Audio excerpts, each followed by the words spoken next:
We are recording, just to let everybody know. And after the program is done, this will be migrated to our YouTube channel so that people can watch it again, or if they didn't watch it. There are only 4 of us here right now, but I do expect we've been getting 15 to 20 every session. So I'll just kind of slowly start it off. And we've got really 2 really interesting presentations today that I think are really, one is the showing of a film from the Pulitzer Center, and one is a talk by my colleague, Michael Rosenthal from the Peace and Justice Studies Association. So let me go ahead and start in order to keep kind of the trains running on time. So welcome again. This is the 3rd session of the 10th Annual National Community College Peacebuilding Seminar. And we will be here today from 12 to 2 Eastern Time, and then tomorrow from 12 to 2 Eastern Time. So this was session 1, which was 2 weeks ago. And that is all, once again, on our YouTube station or channel if you want to go back and watch it again. This was last week's session. If you want to go back and see it, we'll talk a little bit about that in a minute. And then today, this is our last session today. Just to cover it, and then I will give Michael and Holly a better, more measurable introduction before they start. But today, Michael is going to be talking to us about his work at the Center for Cyber Strategy and Policy. And then Holly is going to show a film from the Pulitzer Center. And then tomorrow, Michael Shank from Carbon Neutral Cities Alliance will talk with us also about his work. And then the second session tomorrow will actually be a roundtable conversation of all of us. So one of the things to think about for tomorrow, that'll be the last session, of thinking about things that you would like to still talk about in the last 45 minutes, hour that we have tomorrow. I want to talk a little bit about the future of the seminar going forward and what it looks like, and really sharing ideas amongst ourselves. Hopefully some students will come. This is a good time to kind of take the pulse of, or a measure of, how the seminar has done this year, and also getting that from faculty. So I always do this little housekeeping thing just to remind people in that all sessions are being recorded and will be archived on the Forge Center's YouTube channel. Once the slideshow is over, I'm going to hit the live transcription button. So we are creating a live transcription if that's something that you would find beneficial to you. We're using Zoom meetings. So also to remind you that I know we're getting together, and some of us have been together for the last 2 weekends, but if you want to reintroduce yourself in the chat, please do that.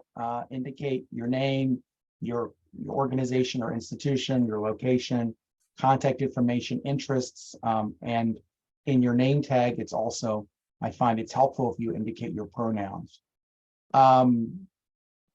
Yeah, and that's enough for that. Let me end that show. And I am going to actually share something else before we kind of get going more formally. Share my screen. This is actually, I don't think you got this in your email yet, but some of you may have. This is our Forge Center newsletter. And this came out actually just today. So those of you who are in the seminar will be placed on our Forge Center newsletter list. You can opt out of it. A couple things to let you know is coming up next Friday. The Forge Center has been running monthly Forge Center conversations with predominantly people who are working in the humanitarian field. So next week, we will have a conversation with Mark Ramir Antoine, who is the country director for Tear Fund, which is an NGO that works in Haiti talking about conditions in Haiti, about his work, looking at faith-based organizations and how they may be different than other types of organizations that are working in the field. Mark and I are both on the board of the master's degree in humanitarian assistance program at the Kroc School at the University of San Diego. So there's a link to register. I will put the link also in the chat sometime today if you want to register for that.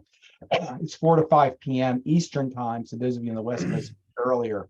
So if you're interested in humanitarian work, it's probably something worth looking into. And then this is a link to our YouTube station, which I will put in the chat also. And these are the last two Forward Center conversations that we held in our September and October. September was looking at sustainability and disaster response with Maritza Jargoyle, who is a professor at Stockton University. And last month, Alexandra Aurora, who is with Refugee Services of Texas, talked about her work. So if that's something you're interested in, then really take advantage of it. And I will just say, I'll put the link in the chat. So I'm also going to start the live transcription. So that's been enabled. And good morning again. I see we have about 12 of us in the room. I'm waiting for Michael Logan to join us. Hey, Logan. Hey, Will. You can all say hi. That's great. Sure. We've been away for a week, and a lot's happened in the week. Predominantly, we've had. So someone's got their. Someone has. Okay, someone turned the microphone off. Okay, great. So lots happened in the last week, including an election, which is still happening, I guess, so to speak. But last weekend, we had sessions on what local communities can be doing to alleviate or to help refugees kind of become part of the U.S. We looked at some more teaching and learning concepts last weekend. Also, Global Peace Index we looked at last weekend. Any takeaways from last weekend or things that you've been seeing even this week that kind of would be something that might be relevant to what we're doing, or just observations in general? Any thought? Just open your mic. We're a small group, and we have some more. Glad to see some students, mostly I think from John Haas's class at Cerritos College. So we are California heavy today, which is great. Any observations, thoughts, things going on in your world? What's been going on? Right. Go ahead, John. Yes, please. Well, I'm only doing this because my students are here and I feel somewhat compelled. I really enjoy, we're talking about kind of disparities in communities, you know, where there might be conflict. And I really wanted to jump on, but last time, but there were really good observations. I kind of held off for a little bit, but just very, very quickly, I live in Claremont where the 7 colleges are. And if you go near the colleges, you'll notice all the signs. I think I can say this because I'm not teaching history now, but, you know, get rid of Trumpism, save democracy. But if you start going up the hill, then you see either different signs, you know, different flags and don't tread on me, or you don't see anything at all. And being a college town, there's a lot of conflict about where money is being spent. You know, it's almost like the ancient old town and gowns kind of conflict out there, that if you don't go to the colleges or you're not part of that kind of group, then people really complain about where monies are going. Also in the colleges, the Claremont colleges own so much land, and that in itself is not bad, but they don't pay the same kind of taxation as other people. So when they have a monopoly on the land, there are not enough resources coming in. And then educate, which is ironic, but the education suffers. And then they want to sell all kinds of properties here in Claremont so they can generate the funds. So there's just, it's almost like a thermometer. You can go from one end to the end and realize how much conflict really is in the community and things like that. So anyway. Yeah, that's interesting. You know, California is such a state of contrast. We don't often think about it here. I'm still struck by the political contrast in California, right? It's the coastal California and the interior and the Western California are so different. And then the coast to the mountains are different, and the politics are different. And property, you know, owning property in California is a big thing. Now, I think the biggest thing in California may be owning water rights now might be more important than owning property, right? And the way water is becoming scarce in California. It's like California is a microcosm of every issue we have right now. Right. Polarization, environmental change, land use, right? All these different things. Yeah. Any other thoughts? Maybe those of you who are in California. We have a good group today, 16, which is great. Still waiting for Michael to join us. Let me kind of give him a text and just kind of see where he is. I know he did get back to me earlier.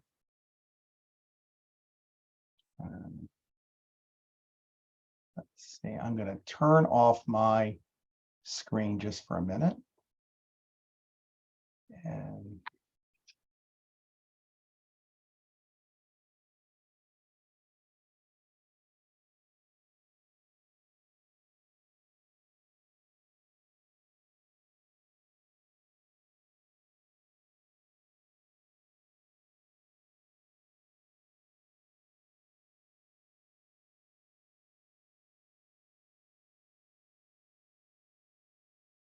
while we're waiting, I'll just share, just to fill the space, I suppose, an exciting update in my professional life. oh, wow. Yes. Over the last couple of weeks, I guess 2 weeks ago, I was approached about being an interim dean of social sciences and liberal arts at one of our campuses, which I will be starting on Monday. Oh, congratulations. Very cool. I haven't been as communicative, David, and with other folks because I've been trying to wrap up some core things before I start this new job. I will still be managing our conflict resolution and peace studies program as well. Good. But I'm so you're not going completely, well, this is what we used to say in academia. Okay, you're going to the dark side, right? Because you're going to administration. I've done that several times. Oh, you've heard that several times, but you're not totally going to the dark side. No. So that's good. That's good.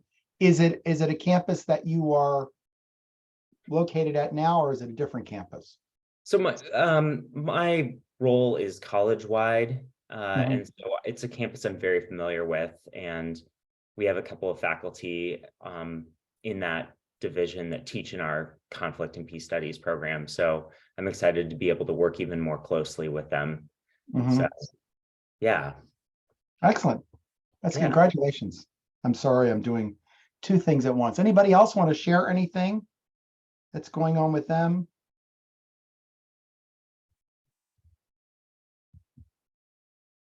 Anything? It's getting close to the end of the semester, so I'm gonna. Please go ahead. Someone open their mic. It's me. It's Shireen. Hi, everyone. Hi. I don't really have anything to share. I just wanted to say hi and congratulations, Ty. Thank you. It's a holiday for us, and you know, is it for most of you too? I don't think so. It's Veterans Day across the country, but not a holiday in where, well, I mean, I'm in the Washington area, so about a third of the working population is off anyhow, because we have the largest federal workforce in the country, Washington. But academia, I don't think it's a holiday, right? I think it's the first year our college has given us a holiday for this. But you know, and that's what allows me to be here, because we had a full day workshop planned for today. Oh, great. Yeah. Yeah, let's just keep talking. I'm trying to see where Michael Lodenthal is. I know he emailed me yesterday and I know he'll be here, but any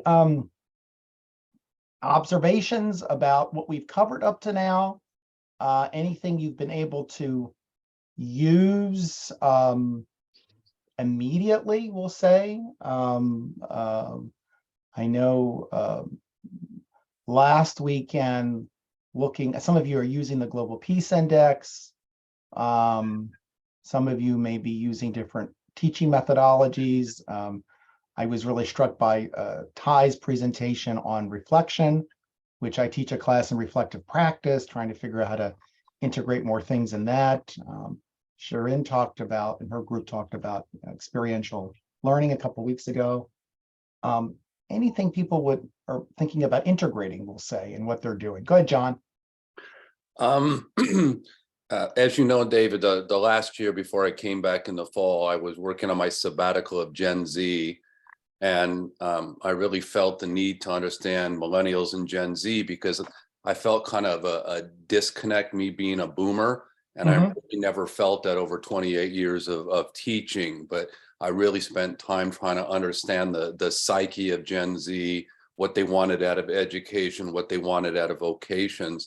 And I think just like a lot of things that you don't plan, there was kind of an intersection taking place with global education and Gen Z, and also global, vocations and peace, which is one of the reasons I'm trying to get my students to understand the possibilities of vocations and peace.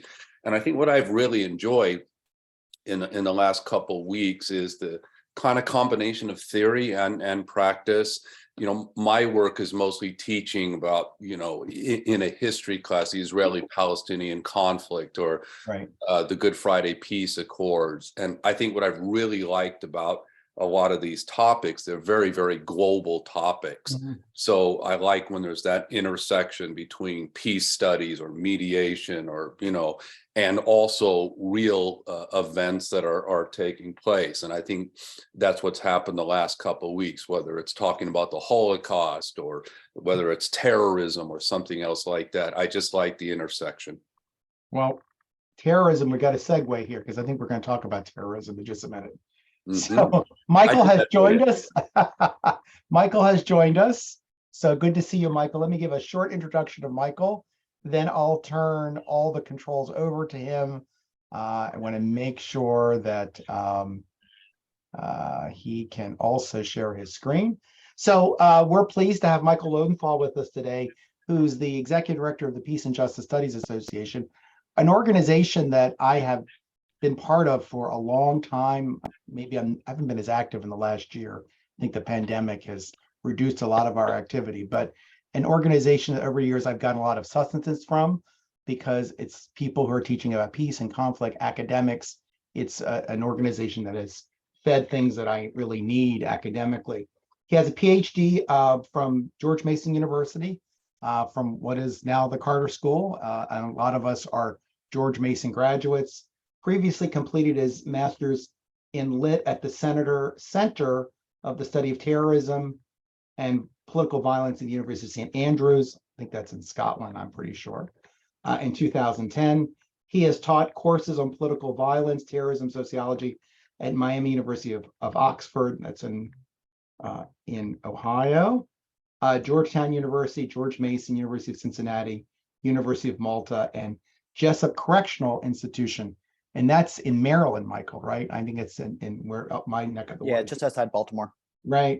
He has served as a Dean's Fellow, George Mason University School for Conflict Analysis and Resolution, practitioner residence at Georgetown Center for Social Justice, and a research fellow at Hebrew Union College's Center for the Study of Ethics and Contemporary Moral Problems. And I'll stop there. Michael will tell us where he is now, because I know he's in this connected to this program at University of Cincinnati that I hope you'll share with us.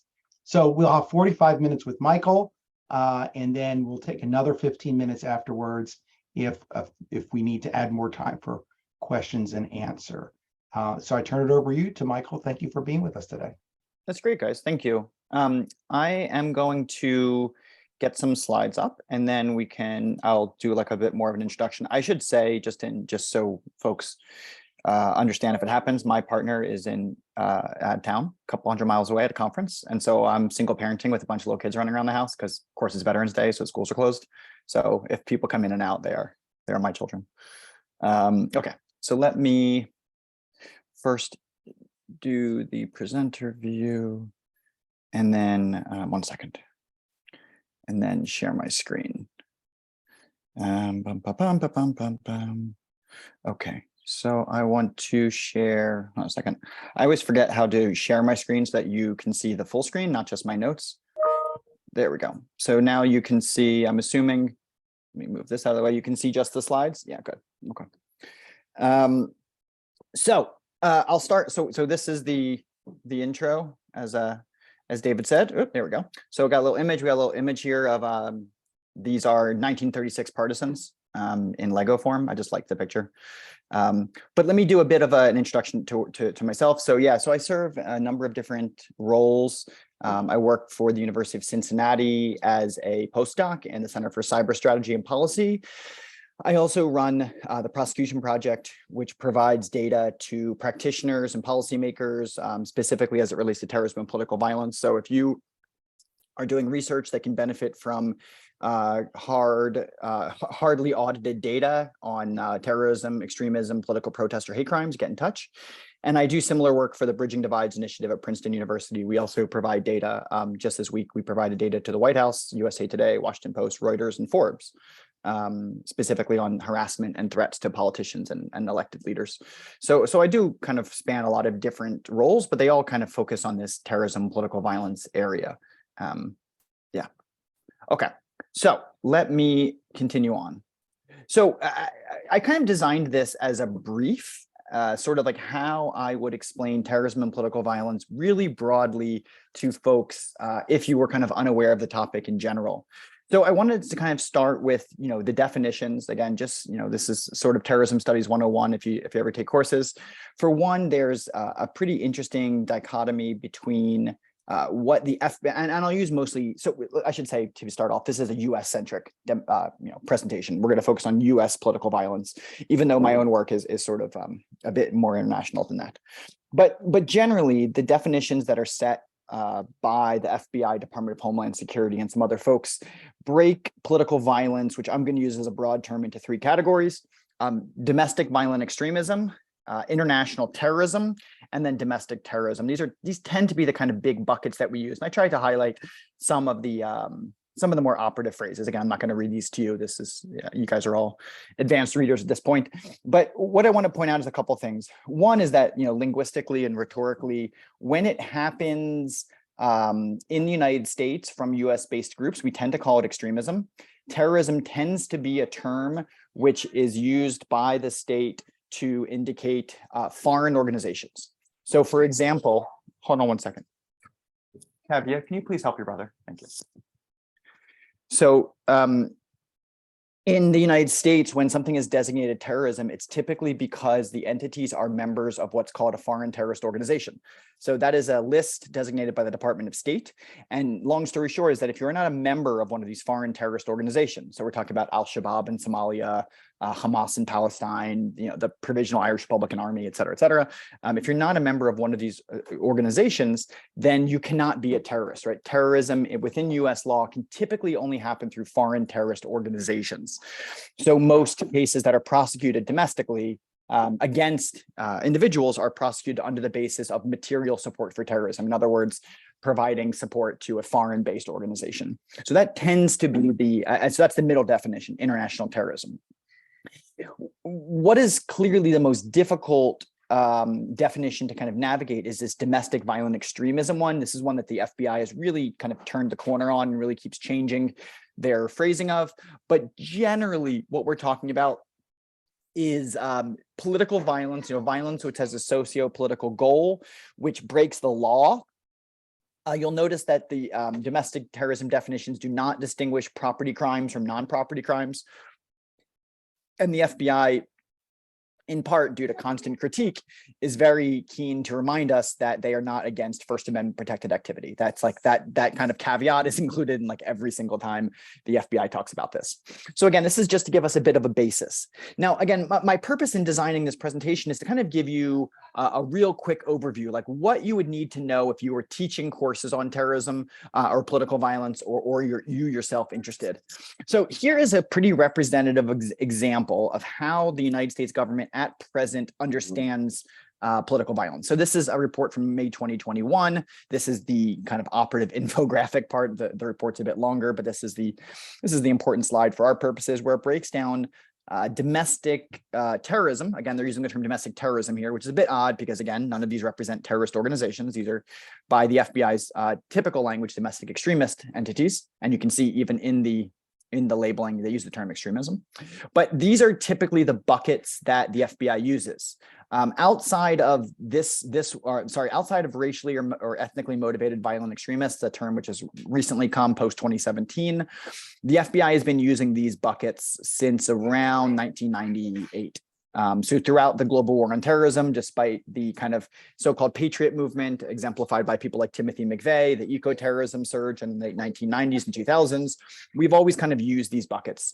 So racially or ethnically motivated violent extremists is this new category which is developed, which is kind of white nationalist and racially motivated crime.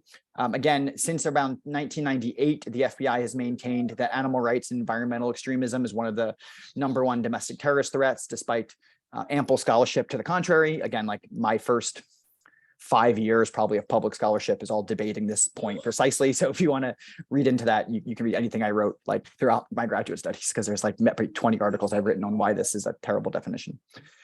Similarly, abortion-related violent extremists, although these individuals have been quite lethal throughout their history since the 1980s, they're quite rare. And I do think it does a bit of a disservice to kind of paint with such broad brushes here.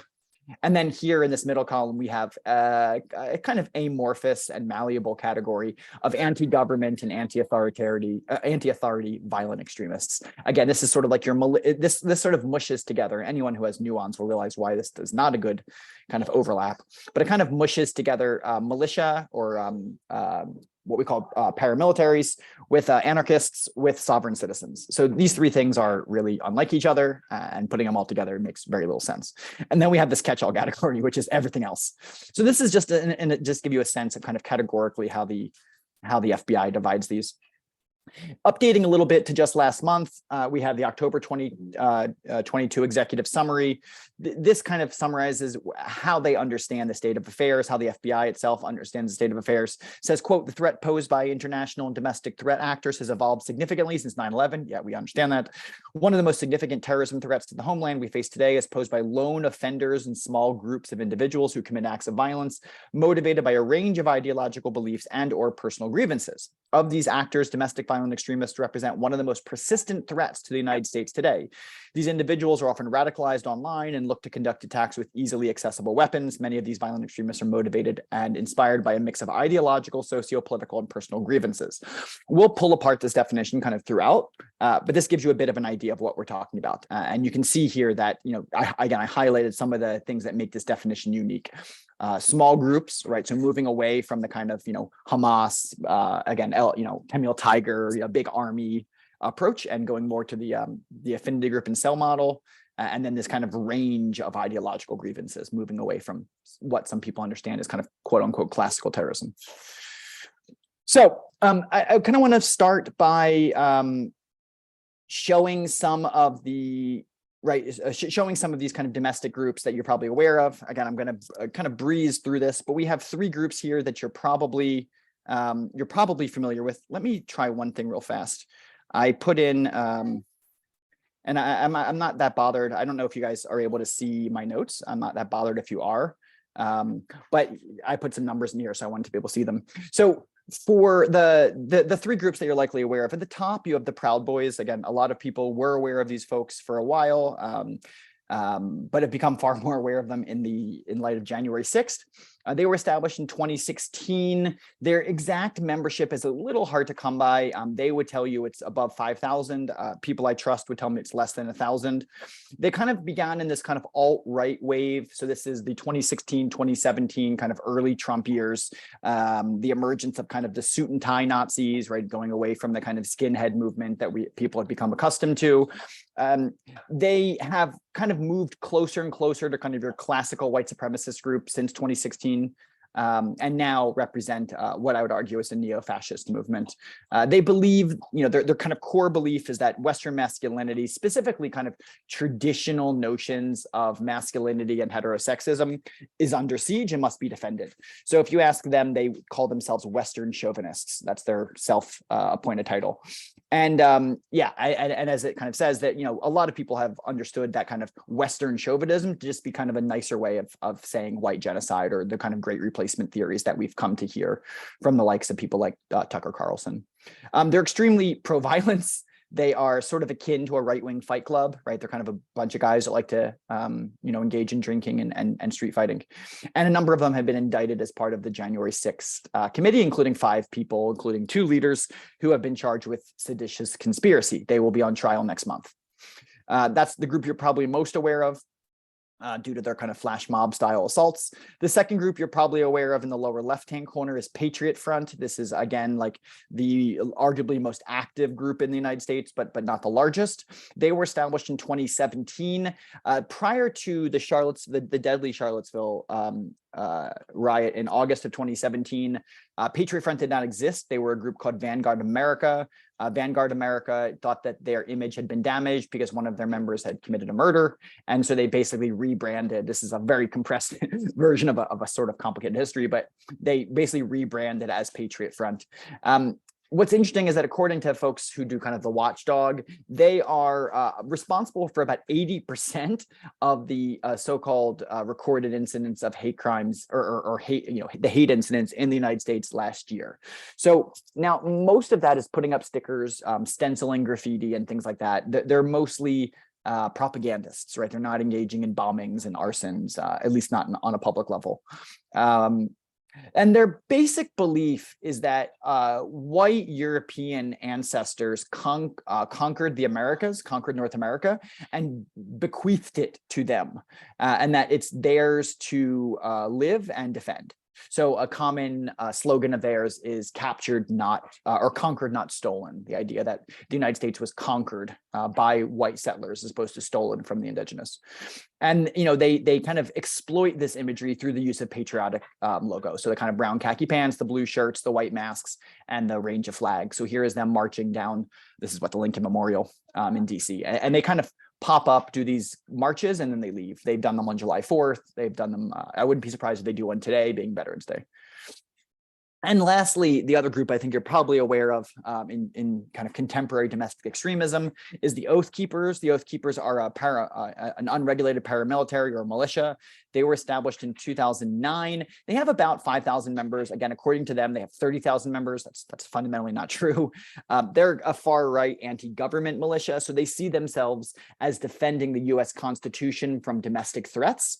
And they believe that it is their role to disobey U.S. law when they see it as in conflict with the U.S. Constitution. So these are the guys that were stashing weapons on the other side of the Potomac on the Capitol. These are the people that coordinated most of the breaches of the Capitol building. They've also been involved in a whole series of anti-government armed standoffs dating back almost a decade, including, you might remember, the 2014 Bundy Ranch standoff in Oregon and the 2014-2015 Black Lives Matter demonstrations in Ferguson, Missouri, where Oath Keepers came as quote unquote security. So they're very much the kind of Kyle Rittenhouse in that vein. Okay, so just going real fast through some kind of briefing. What are the symbols that you should know, right? What should you be aware of? And I've tried to kind of break this down real quickly.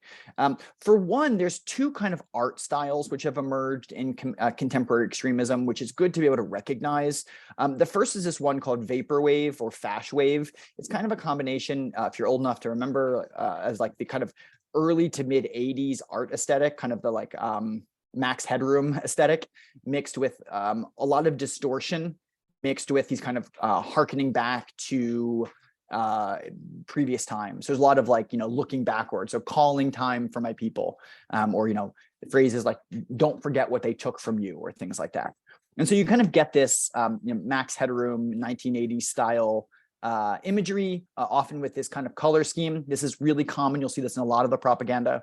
You'll also see this aesthetic, almost always black and red, very dark, very Gothic. This is what we tend to associate with an artist named Dark Foreigner, or what some people call the so-called siege aesthetic. And we'll get to that in a little bit. But these are the kind of imagers or image palettes, I could say, that you're most likely to see.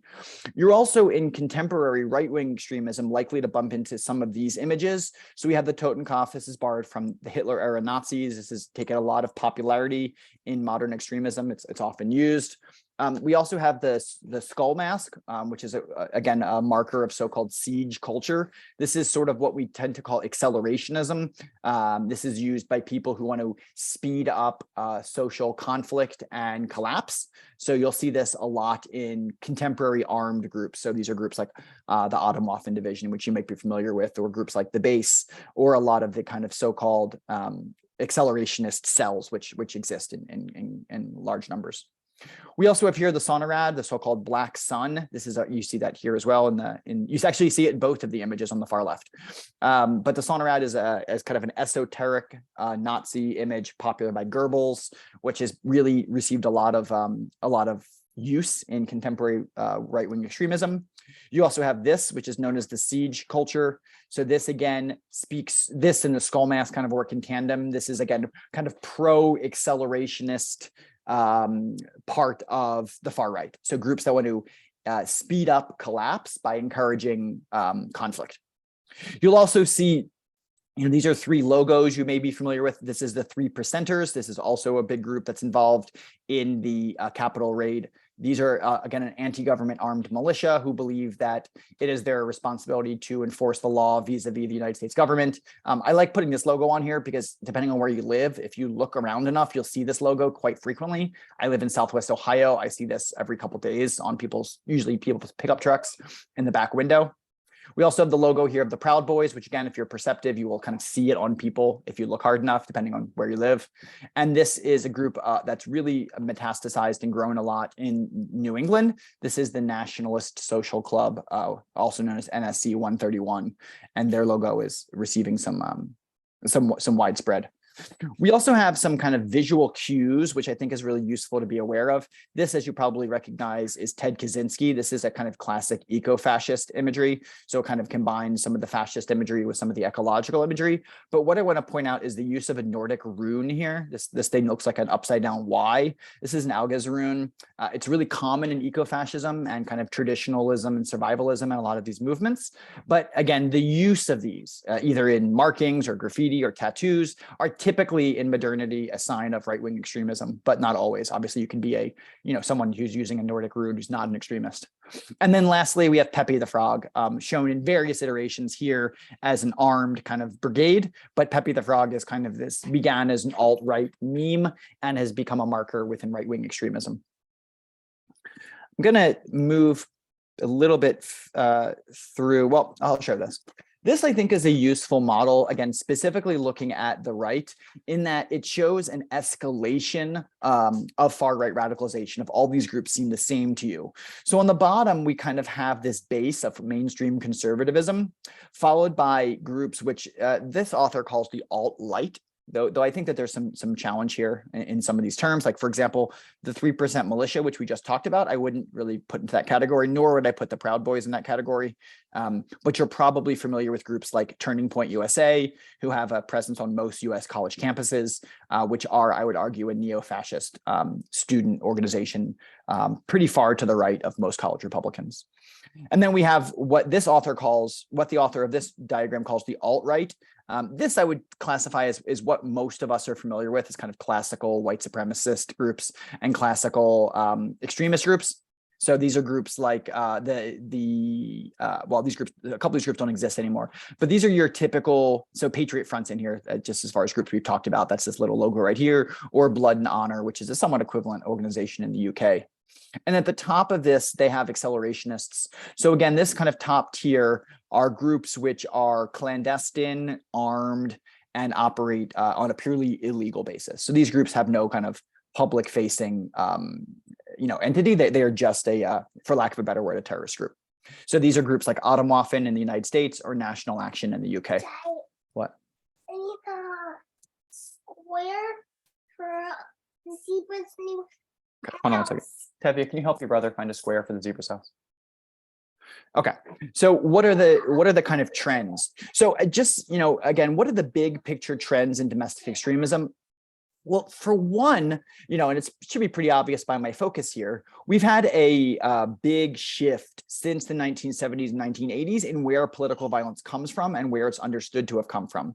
So in that sense, we have in the 1970s, 1980s, we focus on nationalist separatist groups. So again, groups fighting for homeland and groups fighting against military occupation typically. So think of the Provisional Irish Republican Army, the Tamil Tigers in Sri Lanka, the Palestinian Liberation Organization and the Palestinian territories.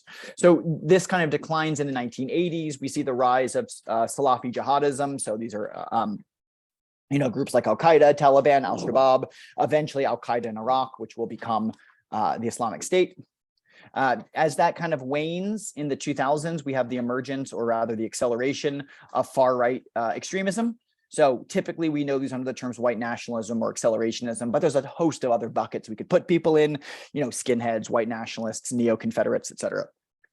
So I'm just trying to show huge waves of pictures, huge waves in these three eras.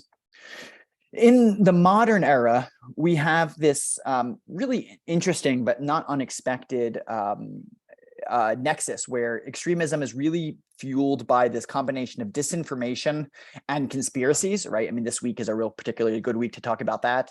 We should see some of the stuff that we're looking at as far as the election conspiracies. But what's really emerged since 2017 has been a focus on anti-Semitism, anti-Black racism, and anti-Asian racism. If you look at it quantitatively, if you look at it in the Uniform Crime Report or any data crunching done by the FBI or others, the really, really big spike in crime has been against the Jewish community, followed by the Black community, followed by the Asian community, with a nice, with a similar focus on the LGBT community. But the atypical and really acute rise in anti-Semitic crime is really quite noticeable. And a lot of times these, so this is, and I hesitate typically to put anti-Semitic tropes in here, but I do think this is useful. This is a very classic anti-Semitic trope. You may recognize it. It's this notion of the miser. This is this anti-Semitic trope which dates back hundreds of years. But here, what the right is putting all of the kind of dog whistles that are used to kind of indicate Jewish, but which are not explicitly saying that. We see that a lot of these terms of domestic extremism are kind of fueled by a number of narrative tropes, which I don't have time to go through all of them, but the Great Replacement is one which you're probably hearing more and more about. This is the notion that like liberals or the Democrats are intentionally trying to kind of flip the demographic values in the United States through either killing off white folks, bringing in non-white folks, or in a sense, replacing white families with non-white families for some nefarious end. You also have the notion of the pandemic, right? The idea that the COVID-19 health pandemic was somehow planned or orchestrated by some unknown cabal of liberals to for unknown reasons. Again, I could fill that in. There's a lot of different reasons people would provide for that, but these are two narrative tropes which you see throughout a lot of these contemporary extremist groups. You also have a rise, and again, this specific form of right-wing extremism, accelerationism, the idea that if we just make everything worse, that eventually it'll open up this kind of area for us to exploit. So these are groups that want to attack the power grid or shut down transportation networks, or just generally sow chaos in order to create a window for them to operate. The other thing that you see, and this is exemplified by this really bizarre Smokey the Bear image in the accelerationist skull mask with some different text here, you'll recognize this is, or maybe you will or won't recognize, this is a variation on on rhetoric used by ecologists in the 1970s, specifically around the Earth First movement. Anyway, what you see is that the right is now embracing the left's ecological critique. And so you kind of have you have some of these groups running full circle, where groups typically on the left, which were anti-tech or kind of neo-Luddite, we're now seeing similar rhetoric on the far right. Okay. We also see that there are, the ideological motives have changed, that they're kind of increasingly diverse and strategically decentralized. In other words, if you look back 20 years ago, we had diasporic movements. So the Tamil Tigers, the Palestinians, again, the Chechens, and there was a collectively felt grievance, right? All of the Chechens wanted Russia out of Chechnya. All of the Tamil Tigers wanted Sri Lanka and wanted the Sinhalese out of their territories, et cetera, et cetera. What we see now is that the motivations are extremely idiosyncratic and acute and often quite personal. So for one, you can see the kind of rise of violent right extremism and the decline of what they call here violent left extremism. And you can see here also the Salafi jihadi movement. But what we see more and more and more is that really this collectively felt national grievance has declined in favor of this other more mixed ideological grievance. Excuse me. We also see that there's a rise in this kind of apocalyptic pro-collapse, what the FBI calls ideologically mixed forms of extremism. So people became introduced to the concept or the term schizo wave during the July 4th shootings in Highland Park, Illinois. This is this idea of kind of breaking through kind of cognitive normalcy to it's a form of accelerationism that's kind of playing on the kind of mental health discourse. Or what we also see is, for example, the combination of neo-Nazi accelerationism with Satanism.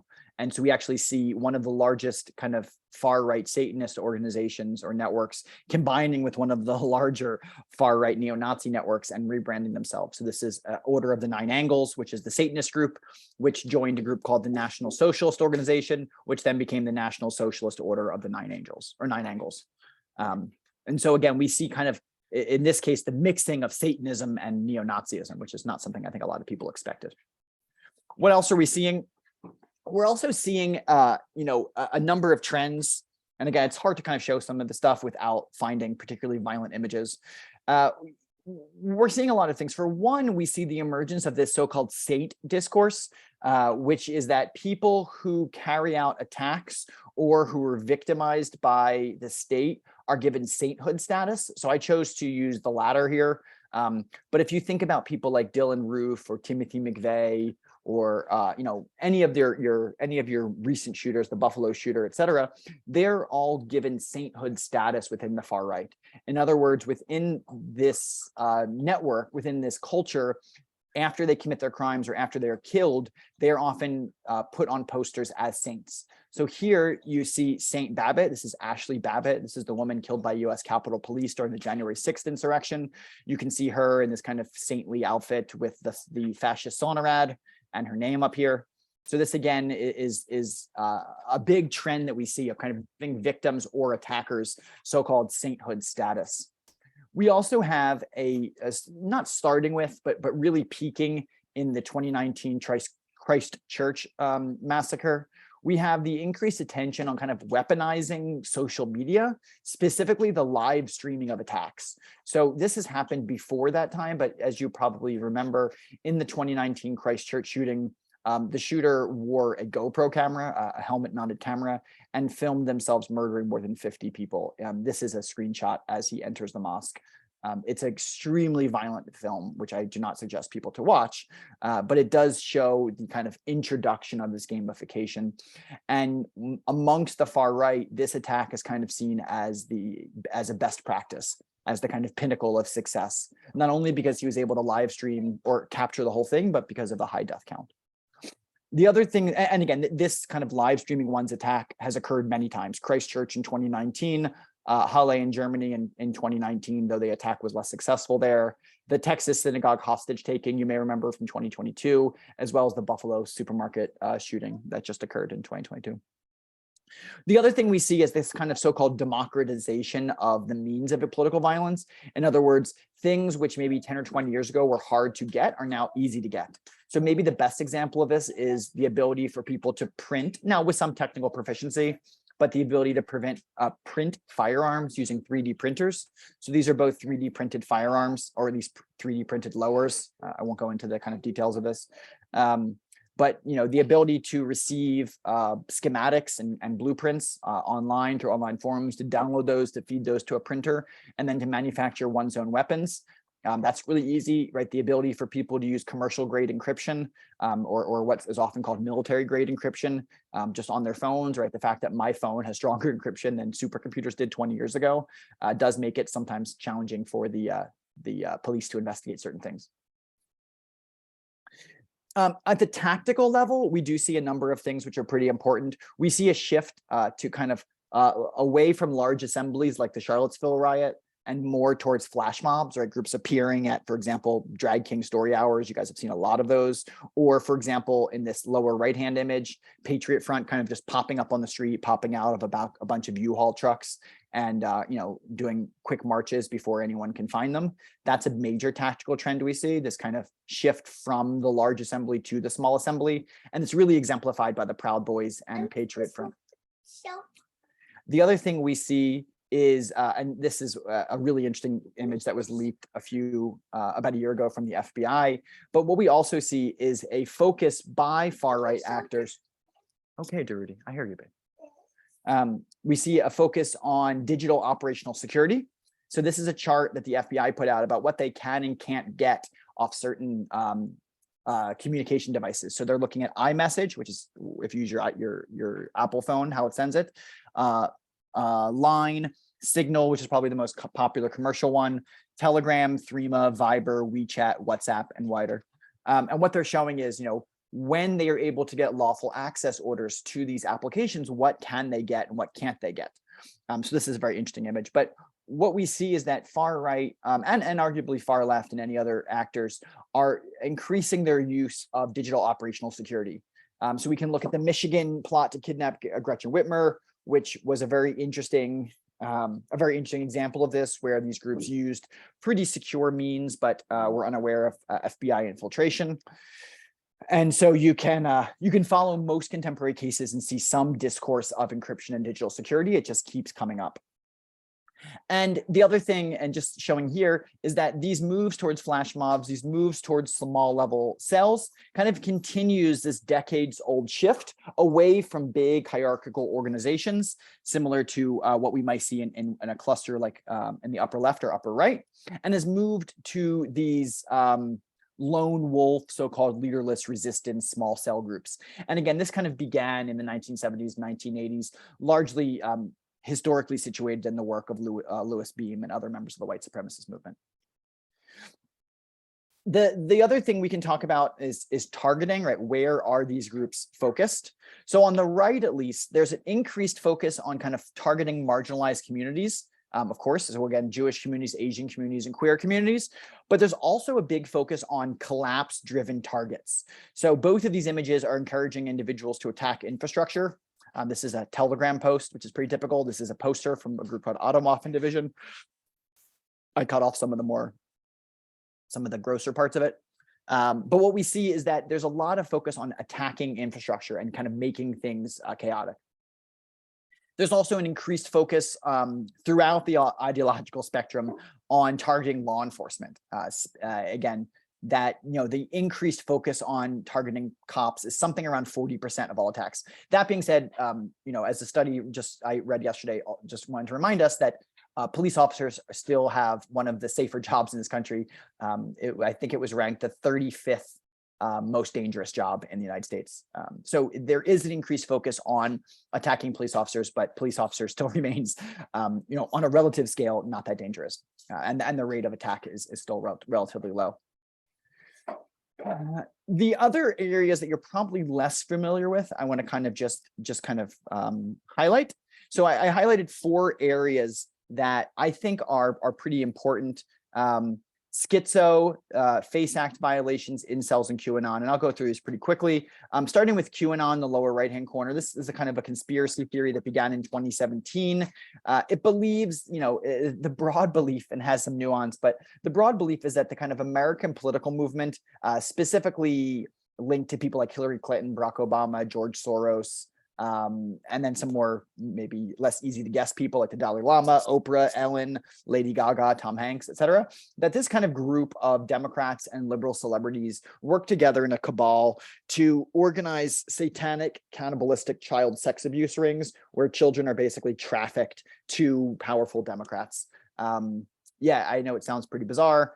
And I don't really want to give it much more attention than that. But I mean, there's tons of stuff written on QAnon. But depending on who you ask, this belief accounts for maybe around a fourth of people who stormed the Capitol. So it's not a small belief. And again, if you start paying attention to bumper stickers, depending on where you live, you will see Q bumper stickers or these WWG1, WGA, things like that. You will see these QAnon symbols in your life if you look around. The other one you may be less familiar with on the left is incel, so-called involuntary celibates. This is sort of a male supremacist movement, which has been contributing to more and more violence in recent years. The basic idea is that incels believe that they are entitled to they are entitled to a girlfriend. They are entitled, it's very heteronormative, but they're entitled to kind of sex from women, and that the society is denying them that. And so they kind of see themselves as this guy right here, the so-called virgin, as opposed to the so-called Chad. This is kind of the alpha male. And so incels sort of believe that they are owed something from, so incel men believe that they're kind of owed something from women, and it has led to a number of mass shooting incidents in recent history. I mentioned this earlier, but we have so-called schizo wave. This is, kind of builds off of a mental illness and disassociative tendencies while combining this with kind of conspiratorial thinking and this kind of general sense of nihilism and misanthropy. Again, you're probably most familiar with the Highland Park shooter on July 4th, 2022. But if we look at, the shooter's social media, this is an image taken from one of the music videos that he himself produced. It clearly shows, right, this is a shooter being killed by police in a pool of his own blood. This is, maybe should have been shown as an indication that was likely to lead to violence. And the other thing is, although the FACE Act is not new, this is Federal Access to Clinic Entrance Act, the so-called FACE Act. It basically says that you can't block an abortion clinic.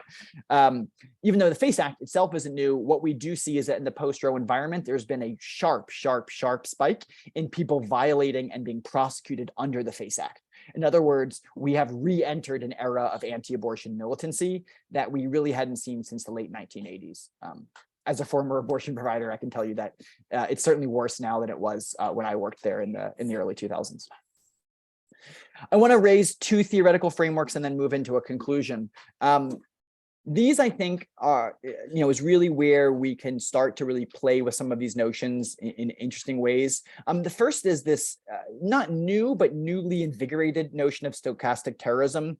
Stochastic terrorism is basically the idea that there are narrative entities in the world. So Tucker Carlson is such a good example that basically direct the violence from a sense of abstraction, right? They provide the kind of mobilizing rhetoric and they identify kind of who's to blame, but, and this is really important, they maintain a sense of plausible deniability. Right? They're like, no, like I didn't want people to do that. So think of Donald Trump saying outside the Capitol building and saying, we need to go to the Capitol. That's stochastic terrorism, right?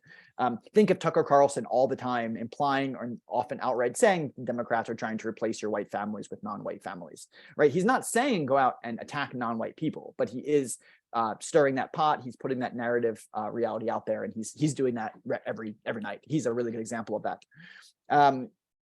The other, so stochastic terrorism is really pretty important. And again, you can see how what comes out of Tucker Carlson's mouth here comes out of the Buffalo shooter's mouth below. So on top is Tucker Carlson, on the bottom is, again, a screenshot from the Buffalo shooter.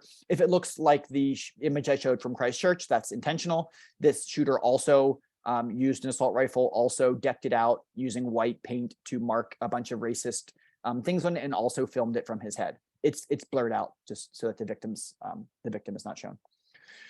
The other thing I want to kind of raise here as far as a theoretical framework is pushing back strongly on the notion of lone wolves. Again, since about the 1990s, the FBI and others have pushed this theory that like we're in a post-organizational environment, we are in a lone wolf scenario, but I would argue, and many other would argue, that there actually are no lone wolves, that all people who act in this political violence milieu act from a network.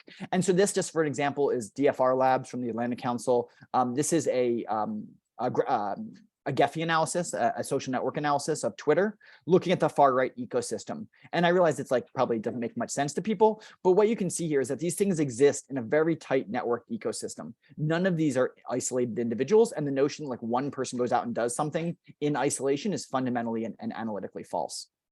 Let me look real fast at countermeasures and then I'll conclude. There's a lot of different countermeasures that we see. One thing that we see up here is there's been a big growth in monitoring and content moderation, putting Elon Musk's takeover of Twitter aside. Outside of Twitter, a lot of the other platforms have gotten really good at content moderation.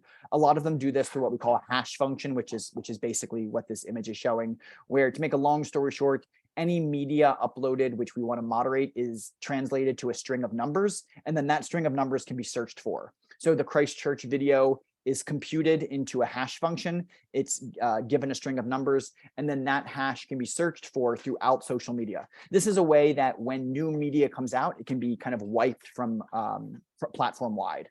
So this content moderation via hash sharing has been really, really successful and has allowed us to keep a lot of this content offline.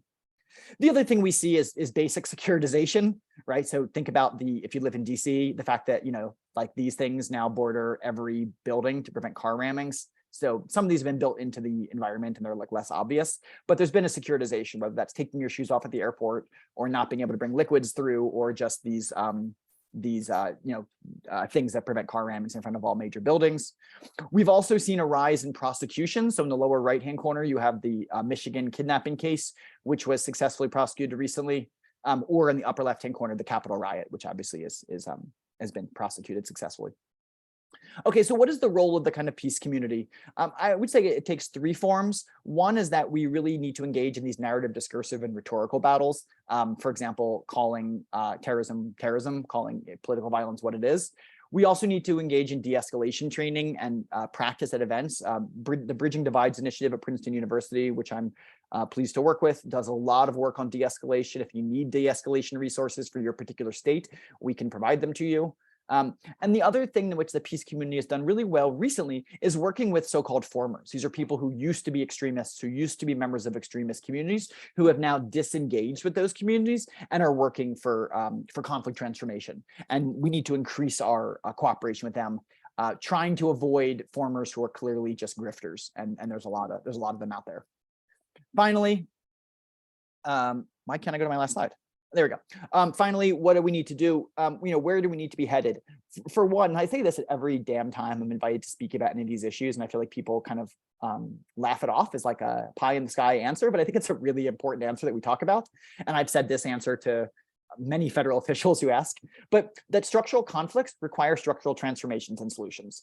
I was asked by the National Counterterrorism Center and the FBI to answer some questions about ecoterrorism. And their basic question was, how do we prevent ecoterrorism as the climate gets worse? And my answer is, you can't, right? Climate change will lead to climate-driven extremism, right? That's obvious. So if you want to stop people from sabotaging power plant or sabotaging the Dakota Access Pipeline, don't build pipelines through indigenous territories that contribute to ecocide.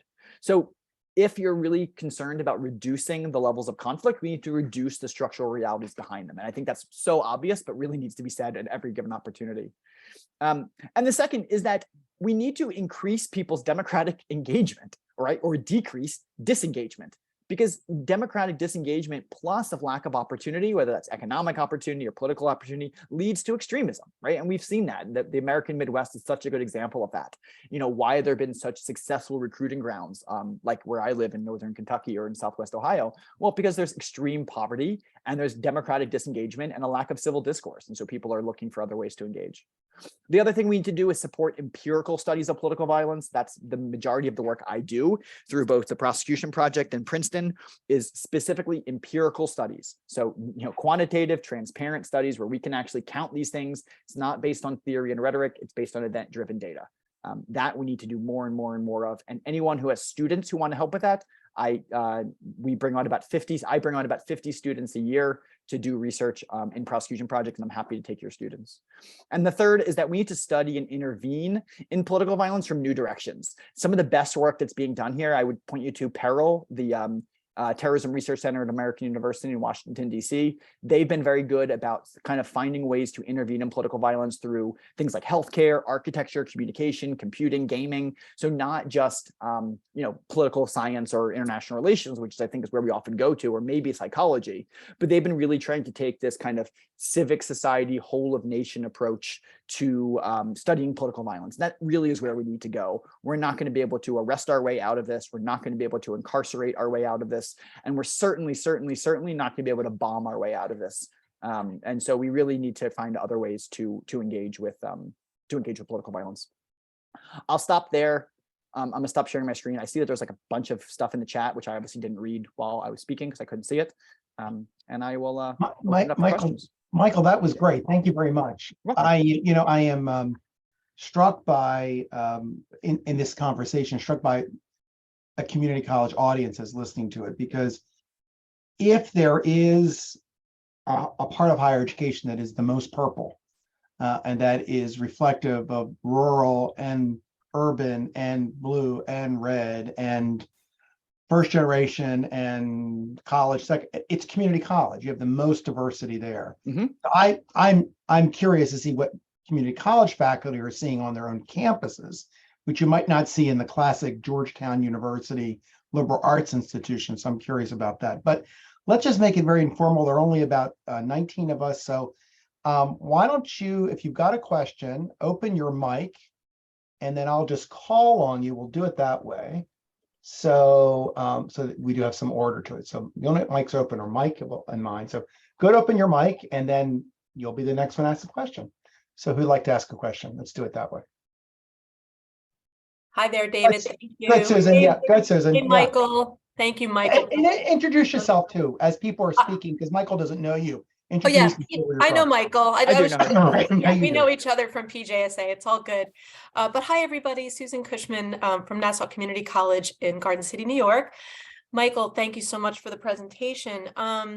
Two questions. One, when you mentioned de-escalation tactics, that you make those available to folks, I'd love to hear more about what that looks like. And then the other thing was just a not hearing clearly, what was the Peril organization you mentioned? What is that Yep. about? Sure. Thanks. Yeah, thanks. No problem. So I'm going to drop the Bridging Divides initiatives, de-escalation resources right there. We have 1, 2, 3, 4, 5, 5, 10, 15, 24 states already. We have one-page directories for 24 of states. If you want to add to that, just let me know and we can obviously add you. But these are state-by-state driven resources. And this is not us scraping the internet. This is us building on the ground partnerships. So every entity listed there, we've like worked with, spoken with, and coordinated with. So that's a really great resource, assuming your state's on there.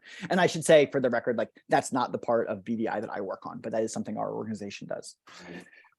Peril is a we can call it a think tank, but it's a program at American University in Washington, D.C. I will post a link to them as well. And again, what I think they're doing really well, and they're in the School of Public Affairs, is that they're taking non-securitized approaches to political violence. So they're very much of like, how do we build counter narratives? How do we redirect people? There's other great people doing that. I'll point to these people as well if you're looking for kind of, let me say one thing. There's a lot of terrible people doing this. So I want to point to some of the good ones.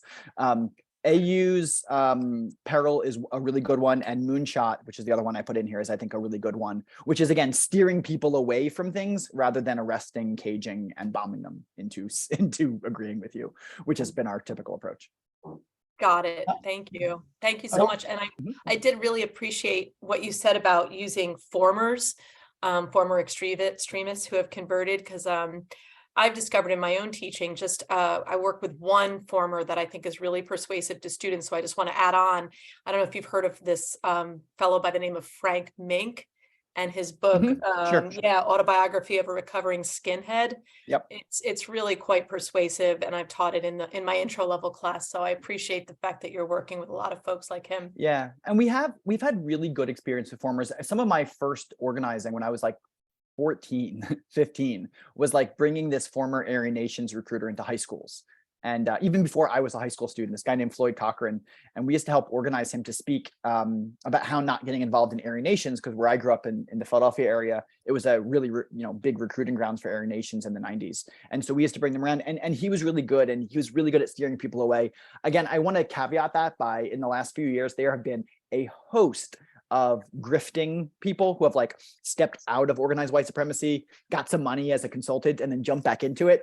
So that should really be guarded against. And some of that's intentional, some of that's maybe less intentional, but yeah, I would obviously like to avoid putting money in the pockets of neo-Nazis. All right, let's get to another question. Is it Obi? Obi, you want to open your mic? Yeah, thank you so much, David. Good evening, everyone. Good morning. My name is Obi. I'm Nigerian, and I work in PVE and CVE. And it's very, very interesting to be part of this call. So far, this is my first time, and I'm learning a lot. Also, thank you, Michael, for your presentation. I just want to ask a quick question. You made mention of the formats. And how do you monitor that? How do you monitor them at the end of the day? And are there incentives so that they don't go back to the former life they have lived before? And finally, it seems from my understanding of your presentation that it seems there is more focus on extremism activities outside the US than it is in the US, the homeland issues, because I speak from experience of Nigeria and all that. So maybe you could just make some comments in order to balance it, because a lot of extremist activities goes on outside the US, which US tends to, give more attention. From what you just mentioned, the Proud Boys, the Otakers, and all those, these are a whole lot of organizations, that also create, tensions at the home level. So can you make some comments on that? Sure, thank you. So for one, yeah, so I intentionally focused on US groups, though I think that is reflective of the way in which, in the United States at least, the state's attention has shifted. So again, when I kind of moved into this, I had the lucky or unlucky experience of having to decide where to go to college and what to study in 2001. Or in 2000. So when 9/11 happened, I was literally making college decisions, and I already wanting to study non-state actors. And then when 9/11 happened, I was like, oh, this is like a perfect opportunity to do this. There's like a focus on this, and everyone's talking about it all of a sudden. So for a long time, I really focused internationally. I spent several years working in the Middle East in conflict zones, and then in South America, also in conflict zones. And I think that, certainly there's political violence occurring all over the world. From the US perspective, the focus on domestic groups has really been extreme in the past 10 years. And prior to that was really only focused on groups which had obvious overlaps into the United States. So groups that were foreign based and operating in the United States.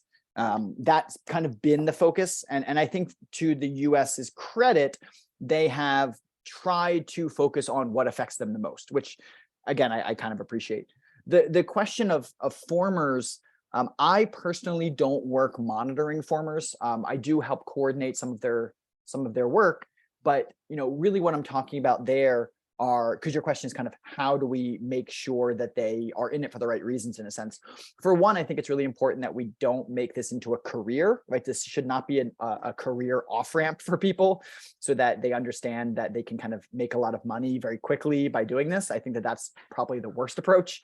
What I've seen work really well is people who are kind of off-roaded from, contemporary extremism, who, for lack of a better word, volunteer their time to the community for a number of years to kind of show their legitimacy, and then are kind of moved into the NGO nonprofit sector. I think that makes much more sense than Matthew Heinbeck and Jeff Schlop, if you want to look at a couple of names, less than about a year ago, kind of renounced their leadership roles in major neo-Nazi groups, and then were doing like $10,000 a day speaking engagements a week later, and shockingly went back to their Nazi roots with a lot more money in their pockets. Wow. Yeah. All right, let's try taking two more questions, and then we'll take a break. Sharon, and then Ty. Go ahead, Sharon. Hi, I'm Shireen. I'm a psychology professor and I run the Center for Peace and Conflict Studies at Austin Community College. We do a 2-day workshop on conflict transformation.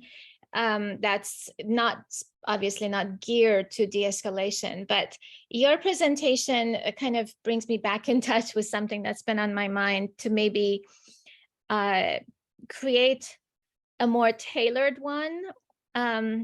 Workshop for de-escalation. And if anybody has done that work, I'll explore the resources that you shared as well.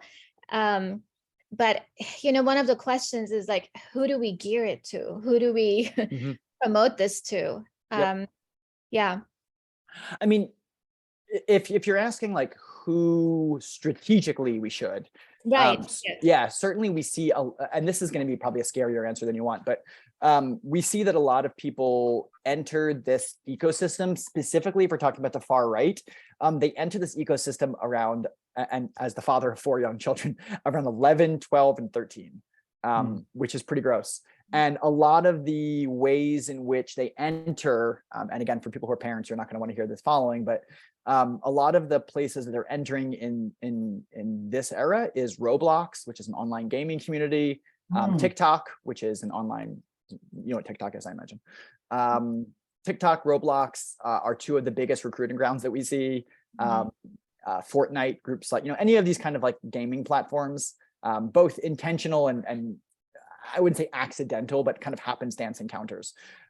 So yeah, that if you're looking for intervention strategies, you're really looking at like the pre-teen era, which is, I think, again, kind of scary. So I was going to take one final question from Ty, and then we'll wrap it up. Ty? You can sit down, Matt.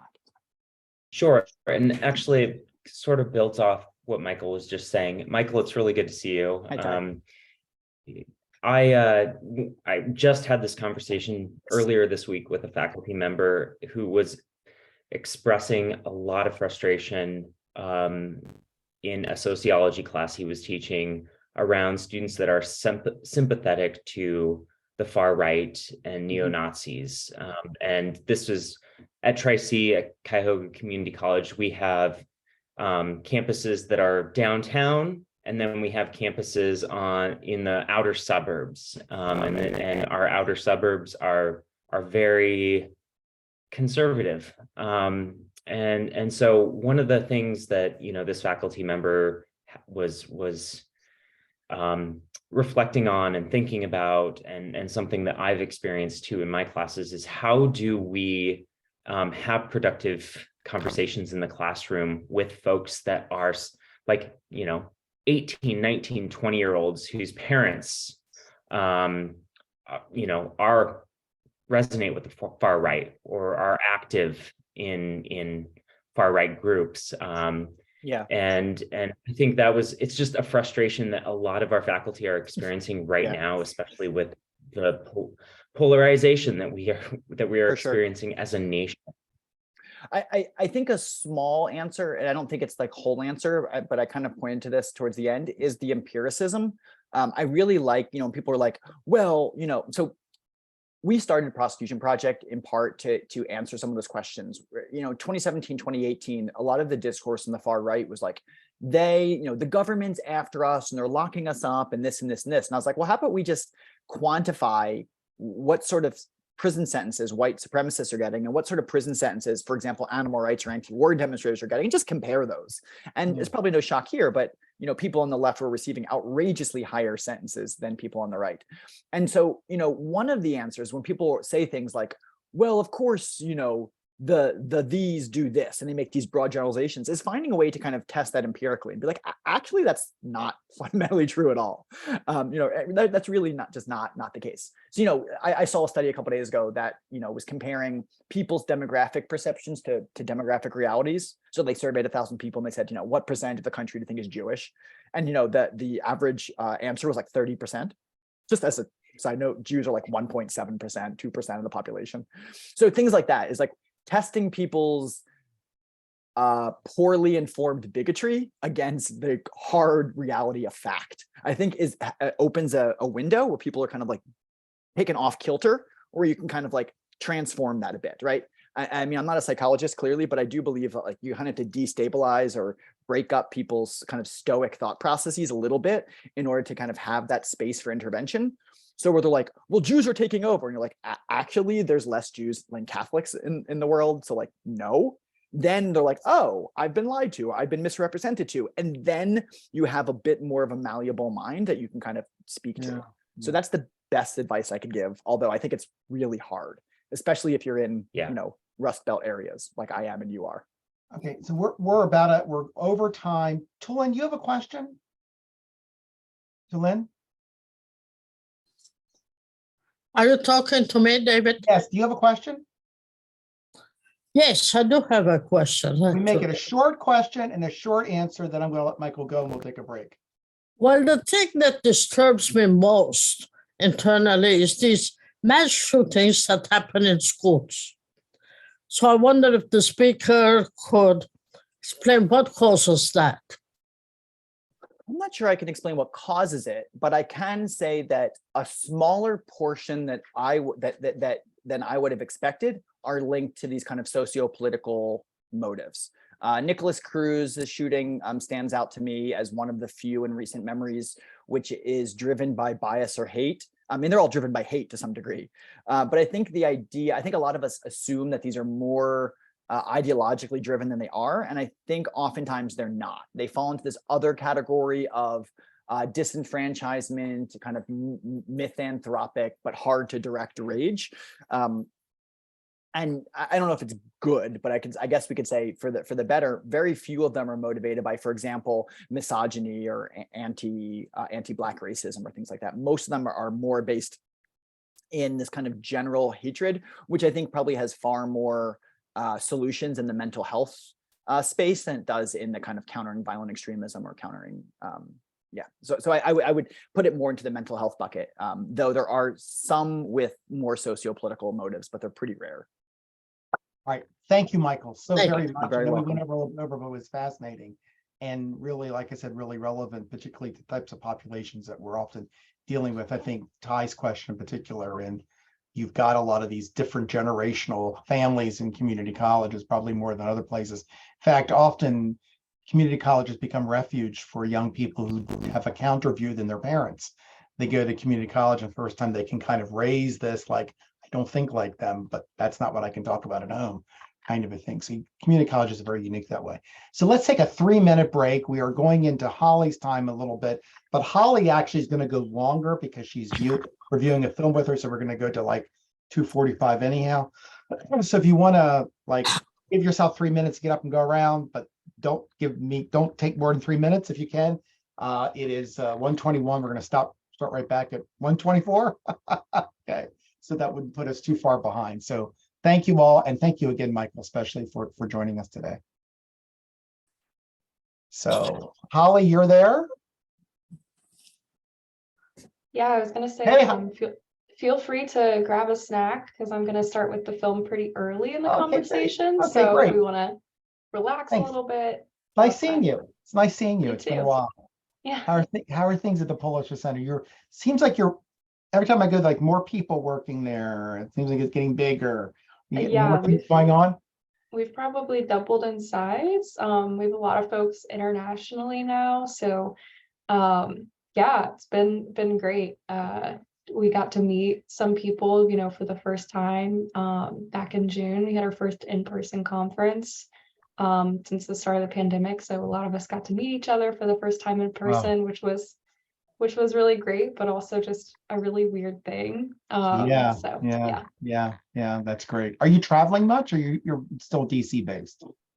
I'm still DC based, but we have been getting back into, campus visits, traveling. So I was, took a short trip to Virginia, College of William and Mary, I think last week, and be in New York next week. So getting back into the swing of things. But yeah, how have you been?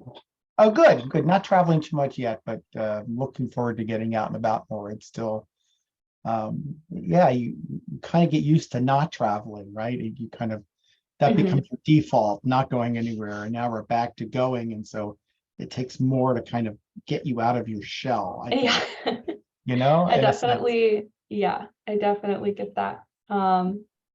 No worries, Ty. And we do have, I can just like go ahead and share the Yeah. YouTube link to this So, film. well, let me introduce you real quickly. I think it's 124 or nearing 124, so we're going to get going. So, and make sure that you have, I think you've got sharing ability. Yeah, okay.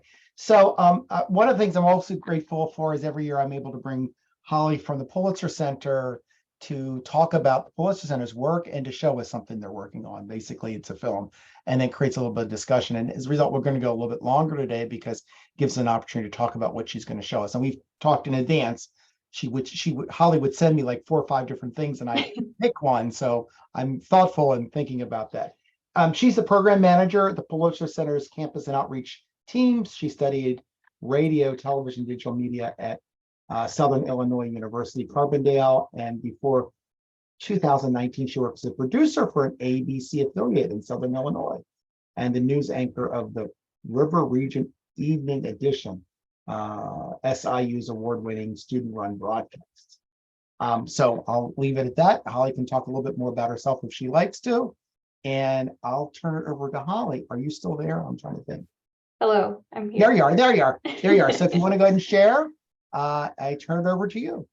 Sure, yeah, thanks, David. It's always great to be here. I think this is probably like the 3rd or 4th time that Yeah. I've gotten to participate. It's really great. Every year I try and pick films that are done by our reporting fellows who are actually college students, because I think it's just kind of like a great way to see, how accessible this form of storytelling is for students. They're even doing it themselves. And, if you do choose to show any of this work in your classes or, to share it with students, I think it's always really nice for students to be able to see like themselves in fellow students. So yeah, just a little bit of background on the Pulitzer Center. We're a nonprofit organization dedicated to journalism and education for the public good. So what that looks like in practice is that we fund journalists to tell important underreported stories and then make sure those stories are brought to the attention of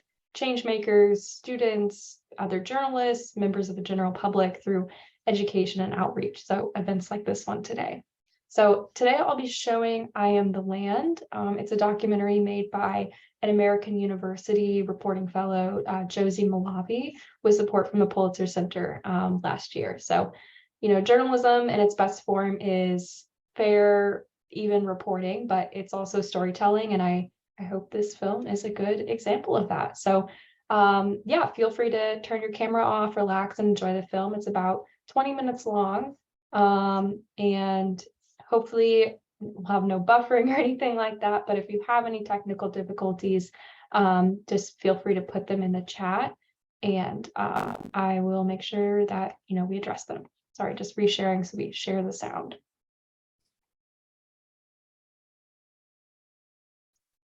All right, can everyone see just like a kind of a black screen right now? Cool. And I will go ahead and get things started.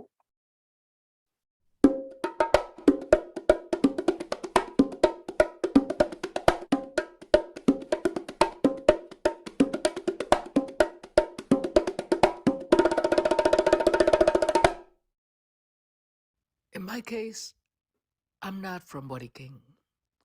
I am Boriquén. Soy la tierra. I am the land.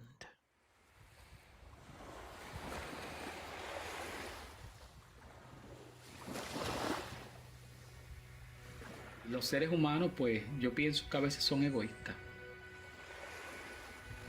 El cambio climático que estamos teniendo actualmente, no hay marcha atrás. ¿Sabes que han habido muchas extinciones?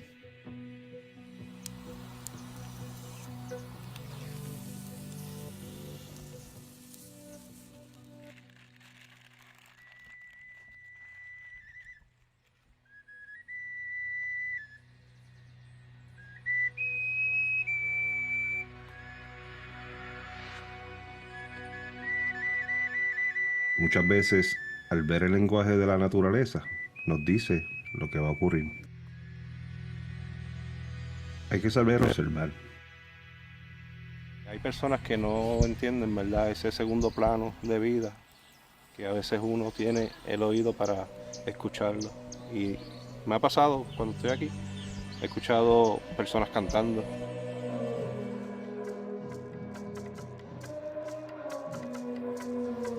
Normalmente cuando yo vengo aquí, que empezó a tocar el Mayabacán, hay una conexión distinta. Se dice que la ceiba nos conecta a los tres mundos, el cielo, la tierra y el inframundo. Obviamente era un árbol sagrado para nuestra gente.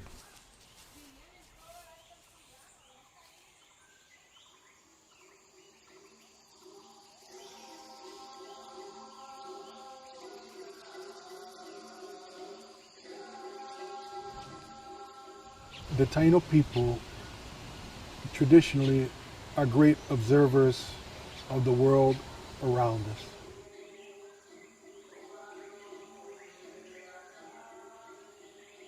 In the time of our ancestors, we dealt with the natural world in a different way. So it's not just us as human beings, but there's also spiritual beings here of these lands. The state of the world, as it is with climate change and moving people away from the traditional spirituality, we're not in balance anymore. When the Spaniards arrived, they interpreted our interaction with the hurricane as, oh, the Tainos thought it was a devil or an evil entity, but that's far from the truth. Because that wind was part of a spiritual being that we call Guabanse. We had to sing to her. We had to engage that energy. There's only very few people nowadays who sing to the hurricanes and to those energies. Now we see the increase in the intensity of hurricanes. El nene mío un día estaba en el baño y vio muchas hormigas.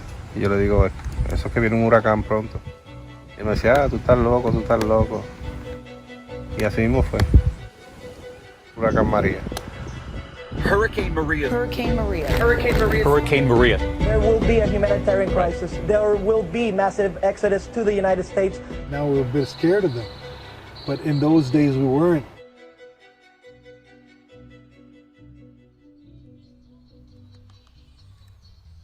El huracán María me hizo comprender que necesito una casa de cemento. No puedo vivir. Entonces vino un temblor de tierra bien fuerte. Pienso, ¿por qué la hice de cemento? Pero si la hacía de madera me la destruye el huracán, y si la hago de cemento la tumba un terremoto. Imagínate, vivo aquí entre 3 reservas forestales. En la época ancestral yo me imagino que estos eran lugares paradisíacos, por lo menos lo que le describen. Pero hoy día, ¿con qué? El ambiente que yo conocí cuando yo era niño a como estamos viviendo ahora, el cambio ha sido muy drástico.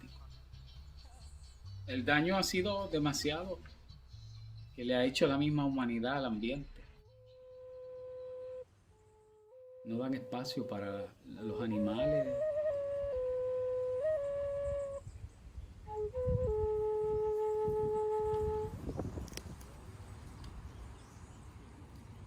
Lamentablemente, aquí en Puerto Rico, muchas de las construcciones se han hecho ilegalmente. Esto nos habla mucho de cómo las leyes locales nos está fallando, le está fallando al pueblo y le está fallando a la naturaleza.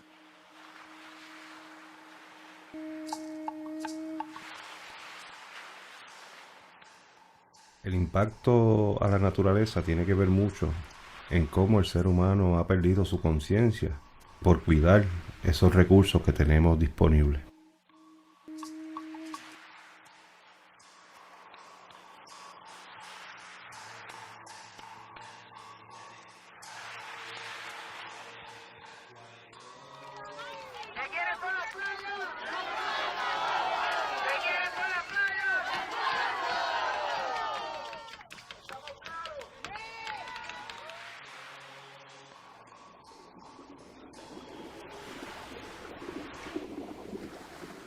Cuando estuvimos en Rincón, una manifestación se dio muy hermosa. Comenzaron a salir los animales, aparecieron los manatíes, aparecieron las tortugas. Y todo fue como parte de esa esencia de la naturaleza misma expresándose para que el mundo supiera de ello.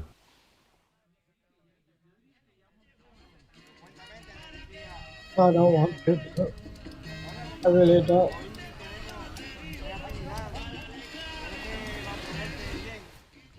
En la cultura de Puerto Rico hay muchos símbolos del carey taíno. Aquí está los huevos de la tortuga que entró a la construcción a principios de junio. Y mira el espacio que hay. Realmente no tenemos playa. Esa piscina estaba ahí, el huracán se la llevó y los escombros cayeron en el mar. Lo que antes era una playa bien bonita con arena, ahora lo que quedan son piedras y escombros del huracán María. Si no estuviéramos aquí, ya la piscina estuviera hecha y no hubiéramos dañado nuestra playa.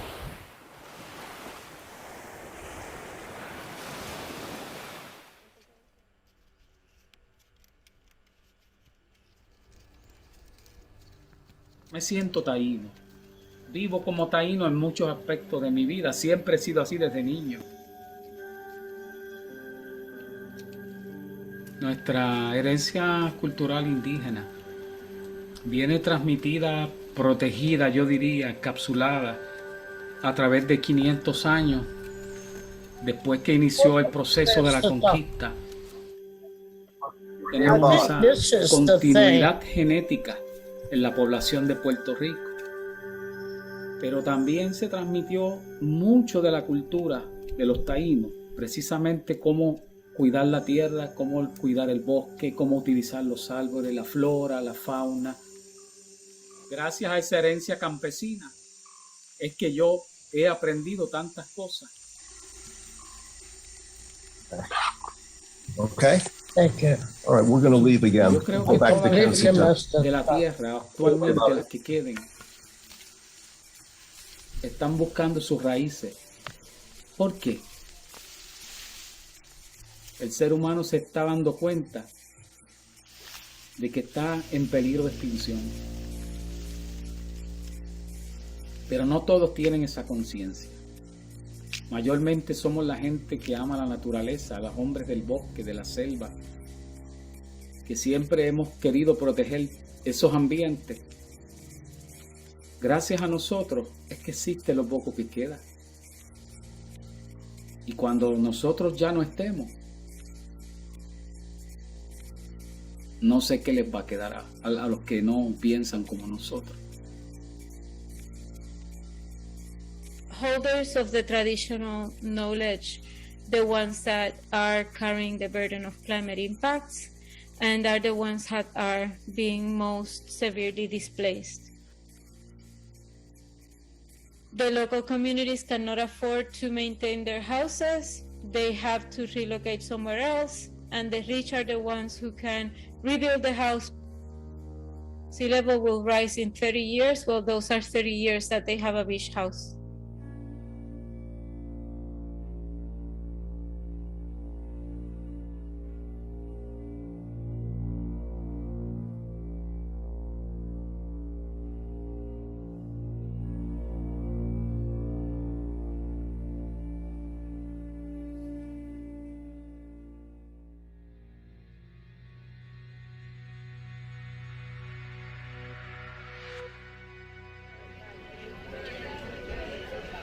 Carey con el sol taíno después que estuvimos 3 meses aquí. Es como un recuerdo de lo que pasó y estamos aquí de nuevo defendiendo lo mismo.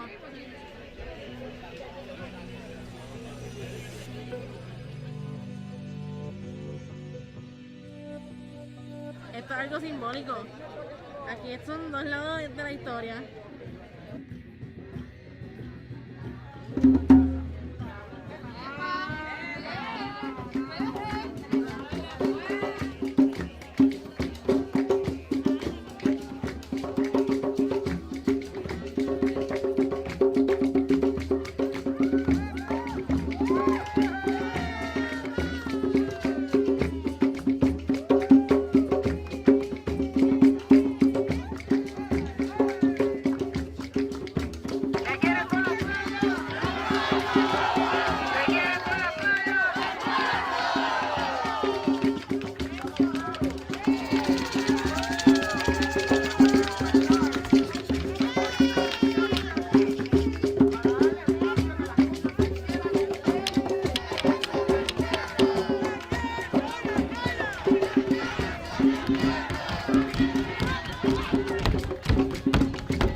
oficiales van a empezar a remover las vallas.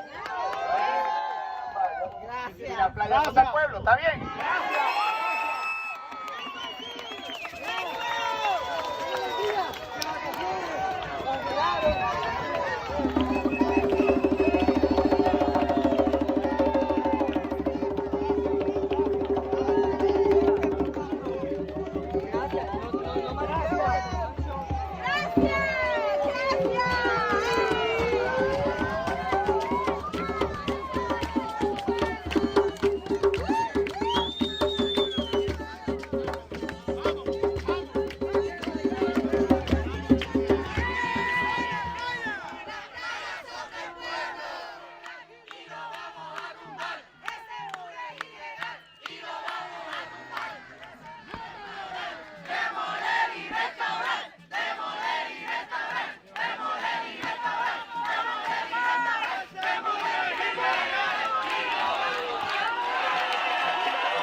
Thinking about the way your ancestors would look at things. What would they think just looking around and seeing this place, seeing what it's become?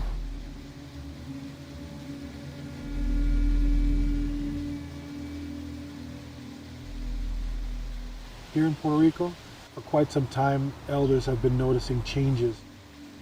Science affirms this is a fact. We know that the sea level is rising and it's been getting hotter. Hemos estado presentes siempre.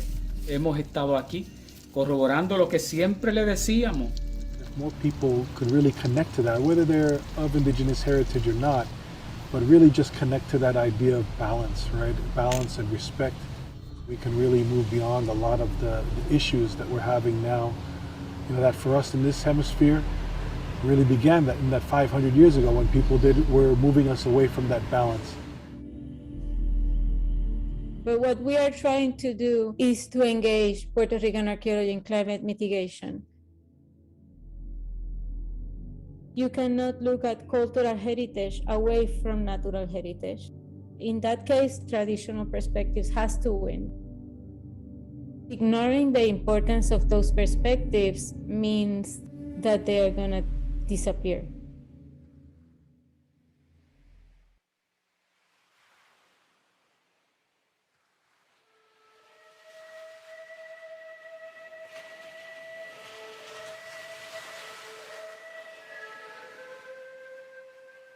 For us, it is very important to understand the depth of the meaning of the land. We receive our life from it, and we have to give our life to it. One of the things that colonialism do is that ignores that depth of relationship. To some extent, we have not been able, because of colonization, to address our identity needs, and climate change is putting additional pressure on that.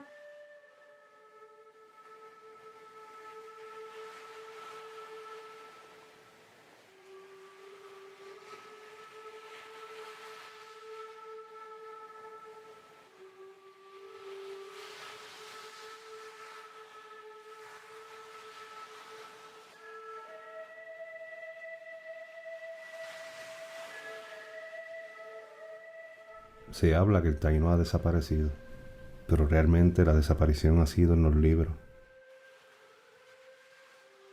Siempre estuvimos aquí, en la espiritualidad y en todas las prácticas que han quedado marcadas desde antaño en nuestra gente. Vamos a decir que estamos reinventando la cultura con las cosas que nos quedaron. Estamos reconstruyendo.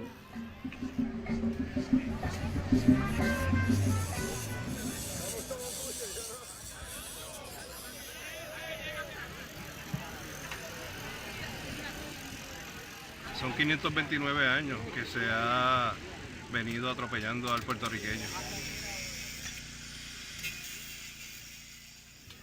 Esto es una primera muestra de que la gente tiene mucho poder y no lo conoce hasta que ven estos situaciones que ocurren.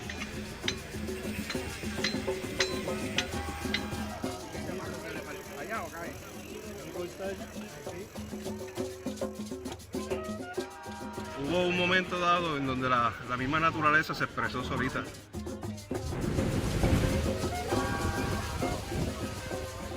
Y eso como que daba una señal bien hermosa de que algo positivo iba a pasar. Y todo era cuestión de que la gente se uniera.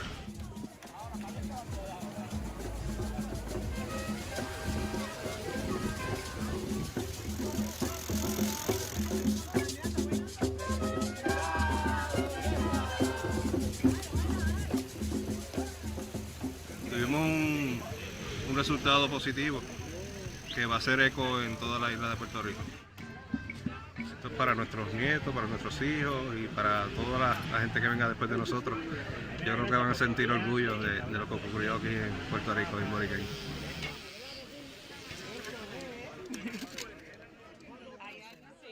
¿Qué pasó? ¿Qué dice? Para unos, el 4 de julio representa la conmemoración de la independencia de los Estados Unidos y para otros marca el día de la liberación de las playas de Puerto Rico. Wow.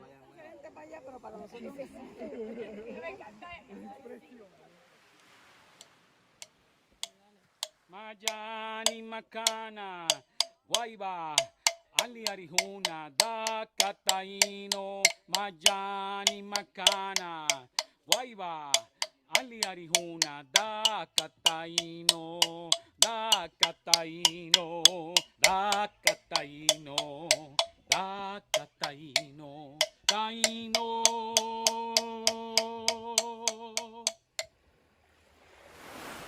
Que el ser humano tiene que abrir los ojos ahora con tiempo. Y yo creo que se nos está haciendo tarde.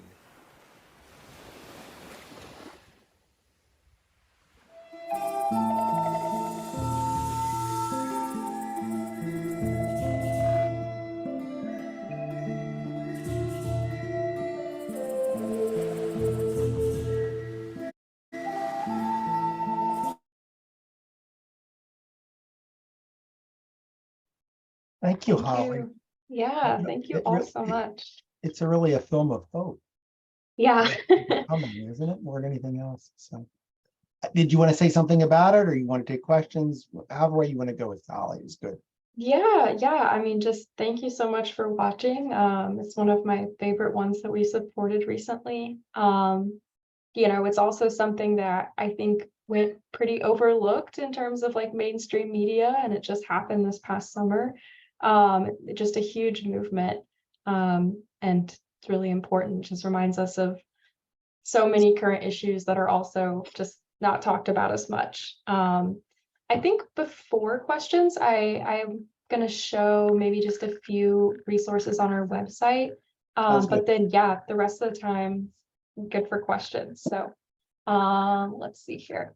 Yeah, so just kind of wanted to show our website, it's pulitzercenter.org, because we have tons of resources. There's no paywall, though we do, welcome support and donations because we are a nonprofit, but all of the reporting that we support, you can find on our website, even if it is, blocked by a paywall somewhere else, New York Times or, The Atlantic, what have you. And you can sort too, if you go to journalism, you can sort by issues. So, if you're teaching a class on a certain thing and you're looking for, maybe, contemporary sources to show them, this could be a great opportunity. So, of course, we have some portals here is what we call them, or just different issue areas that kind of come and go as we see a need for them, like COVID-19 is one of them. You may also see on our website that we're supporting, issues based in Russia and Ukraine. But, a lot of these, they go back since our founding. So I definitely encourage you to check it out. If there's something you're interested in using, and you have questions about it, I'll put my email in the chat later. But yeah, and then we have events. So most of our events are open to the public. They used to be, mostly in person, but now, because of the pandemic, we do have a lot of webinars, Twitter Spaces, that sort of thing as well. So completely open. Encourage you to check those out as well. This is today, obviously, but yeah, last night we had an event at Georgetown, but it was also live streamed. Also, same with this event at the University of Missouri. So yeah, just a lot of things that I think could be really good resources. It's a lot of how our partnerships start with colleges and universities is, they maybe use this reporting in their teaching and they want to pursue a longer term partnership. So if you have questions about that too, happy to chat one-on-one or, over email. That's probably easiest because I know people come from different institutions and, all sorts of different rules and backgrounds. But yeah, just kind of wanted to highlight this as some, background going into a Q&A, I guess, in case you have questions about our organization broadly. But yeah, I'll go ahead and open it up. Go ahead, questions. Go ahead and just small 14 of us. So just go ahead and open your mics if you've got a question for Holly.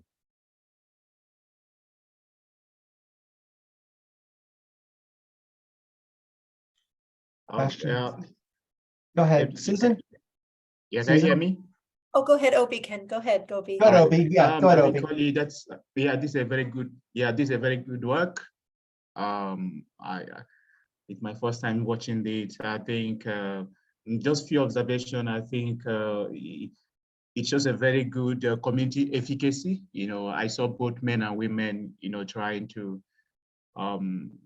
save their environment. I mean, this is very, very good. And I also saw that, persistence and resilience, played a very vital role, and, engaging the whole community and also speaking up, to also engage the government actually, brought about change. And just my last, I think also it speaks to, I've been doing a lot of work in area of decriminalization in different areas, security, health, international aid. I think towards the end of the film, I think it speaks more to decriminalization. Go away. I am the owner of the land. All those messages are very, very key and very, very important. And it makes the people to also protect their environment. Largely, because of the challenges of climate change and challenges we face, currently, globally. And so it's a very good work. Yeah, kudos.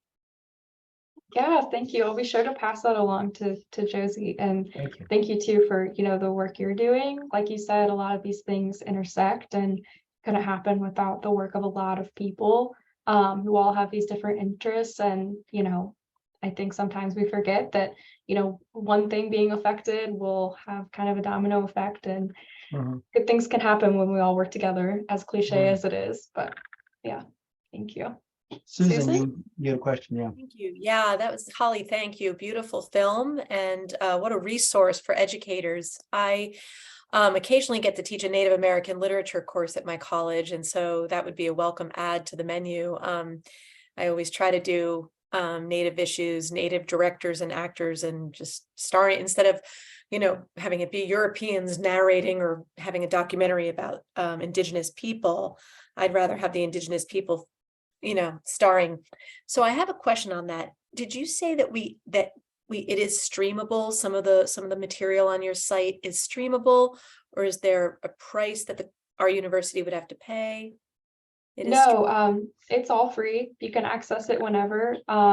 So a lot of them. Thank you. Yeah. A lot of them are on YouTube. So we post them on our website. They link off to YouTube, even if. So like this one, for example, was published with Palabra, which is a different outlet.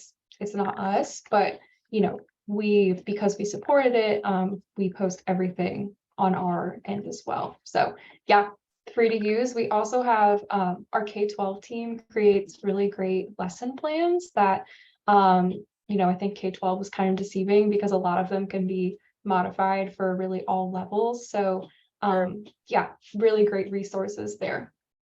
Thank you. I appreciate that because sometimes I'll trip on a film or something and it's just costly or inaccessible.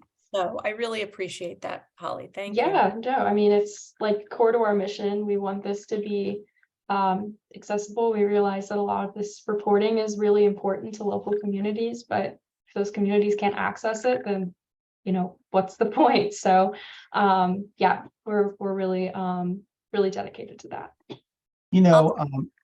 I'll just say I'll touch base with you afterward, and if there's any way I can give back in some other way to your organization, whether it's with education materials, I'd like to be able to do that. So thank you. Yeah, of course. I just put my email in the chat as well. One of the things that Pulitzer focuses on is undertold or underreported stories, which I think this is really important. I'm just interested in the process, Holly. So this was a student at American University. That student got a grant from Pulitzer, went back to Puerto Rico, did the film. Do you have a little bit of kind of how that worked a little bit? Yeah, so for every school, it's a little bit different and every grantee, but it's generally the same process. So Josie did something much like one of our grantees who's, writing for the New Yorker would do, which is they pitch us a project, which is usually a pretty short application because, it's like a 250 word summary. We want them to show us why the story matters and really hook us. And then, they make a budget. We review the budget, we review the story.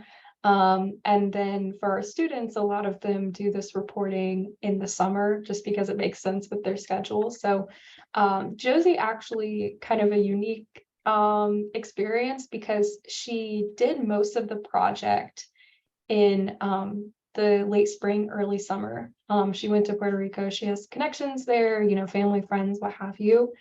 And then she found out that in July, they were actually making progress and we're going to return the beach to the community. And so she went back, ended up kind of,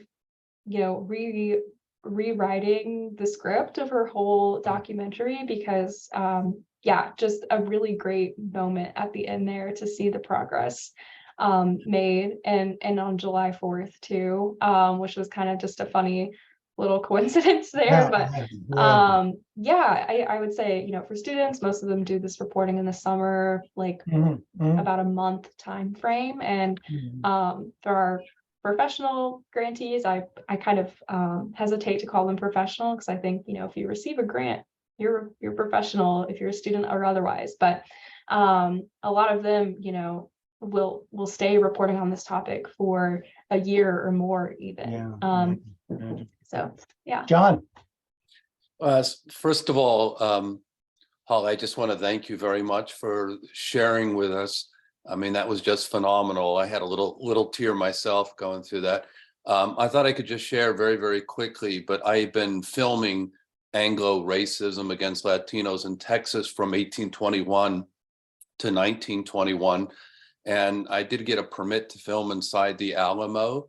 And I've been dealing with the Tepilam Nation, Coahuila natives. And one of the things maybe people aren't aware, but there are more than 1,000 indigenous that are buried inside the Alamo.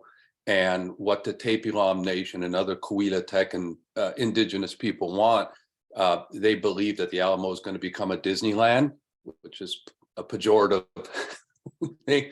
But what they want is not trying to stop that from taking place. They want the 1,000 bodies of the indigenous to be able to be brought out before all the excavation take place. And the Tepilam Nation, they go to the little chapel and they go there consistently and ask for forgiveness to the generation that is there, their elders, because they want these individuals out.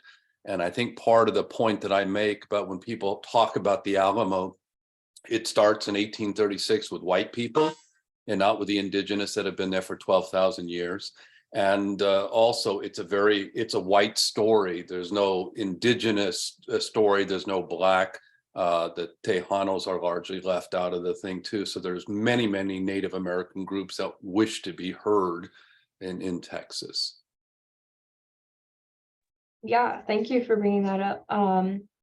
I can't remember if we have any reporting on this specifically in Texas, but I know at just top of mind, I know there have been folks who are reporting on, just American Indigenous perspectives, especially when it comes to climate change and climate change movements, and how those people have been left out of a lot of the discussion and activism, even when they've been doing it for decades, if not centuries. So yeah, I'm just thinking, some reporting we supported from the Great Lakes region about climate change and just kind of local solutions that people are taking on, have been taking on, that are really rooted in just also preserving indigeneity. So that's really interesting. I'll have to look into that. Thank you for sharing.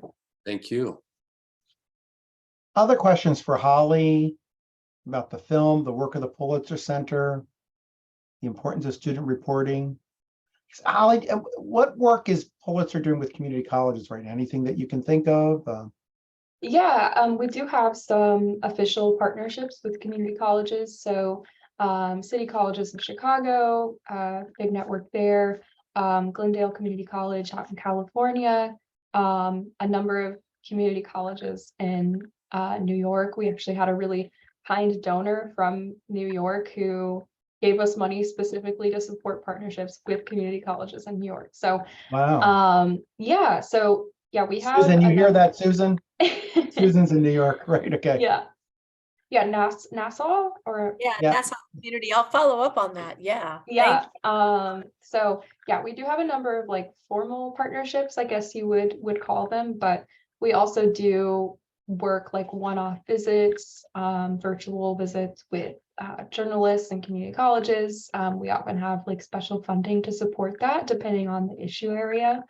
And then, a lot of times too, if we are in an area and we have a connection at a certain college, we try and see if we can just make something work while we're there. So, we have a journalist who's doing visits in North Carolina. Well, while we're there, if we have contacts at colleges we haven't, maybe like signed an MOU with, but we can still stop by and have a visit. That's something I really enjoy doing. So yeah. And then, we also just kind of have connections through our K-12 department. So they work with a lot of community colleges and just colleges and universities in general on teacher professional development that's held, within the school. So yeah, sometimes our partnerships kind of start because the K-12 team has been working closely with a school for a number of years and just kind of builds out from there. That's great. Thank you, Holly. Any other questions for Holly? Well, we have we can finish up a little bit early. We were going to go a little longer, but I want to people don't have any questions. We'll go from there, and you have contact information for Holly and how to reach her. So thank you again, Holly, for showing something provocative, current, because this was just last summer, which is can't get any more current than that. And it's nice to have these counter stories about Puerto Rico. We keep getting the Maria, the hurricane, the devastation story about Puerto Rico, hardship. This is not a story like that at all. It's a story of hope, which I thought was, I don't know, people starting, you get so many bad news about Puerto Rico, you start to think, well, that's Puerto Rico, right? And now we have a story that is a hopeful story about Puerto Rico, if that makes sense. Yeah. Yeah, no, definitely. And that's, a lot of what we like to support, because unfortunately, a lot of the good stuff or a lot of the things, the people making change are not reported on as often, and sometimes for good measure. If it's not like an immediate threat to safety or something, then why should it get as much time? But yeah, I mean, we still think it's very, very important and could possibly, inspire change. So yeah, thank you. Thank you. Okay, unless there are any other questions, I see there's somebody in the chat. I think Holly put in her contact information. Thank you, Holly. And thank you all. We will be back tomorrow for our last session. Michael Shank will talk about the carbon neutral cities project that he's involved in, looking at climate change and looking, well, we're still in climate, kind of drifted now to climate change, which I think is great. some of the things that his group is doing. And then the second session, we'll just have 45 minutes. I would like as many of you as you can to come back, students, particularly faculty, so we can kind of talk about going forward. What should we be doing as a community college community? What should we be doing in the seminar? Things that you want to raise that we weren't covered, we should cover, so forth. So any final thoughts, questions, ideas? Before I let everybody go? All right. Thank you all. Have a wonderful weekend. Thank you again, Holly. Thank you, John, Tulin, Nicholas, Susan, Holly, Elizabeth, Rosa, Will, Obi, Tia, everyone that's here. Have a great weekend, and hopefully I'll see you all tomorrow at 12 noon Eastern, 9 a.m. California, since we have a lot of Californians with us. So have a great day. Take care. Bye-bye.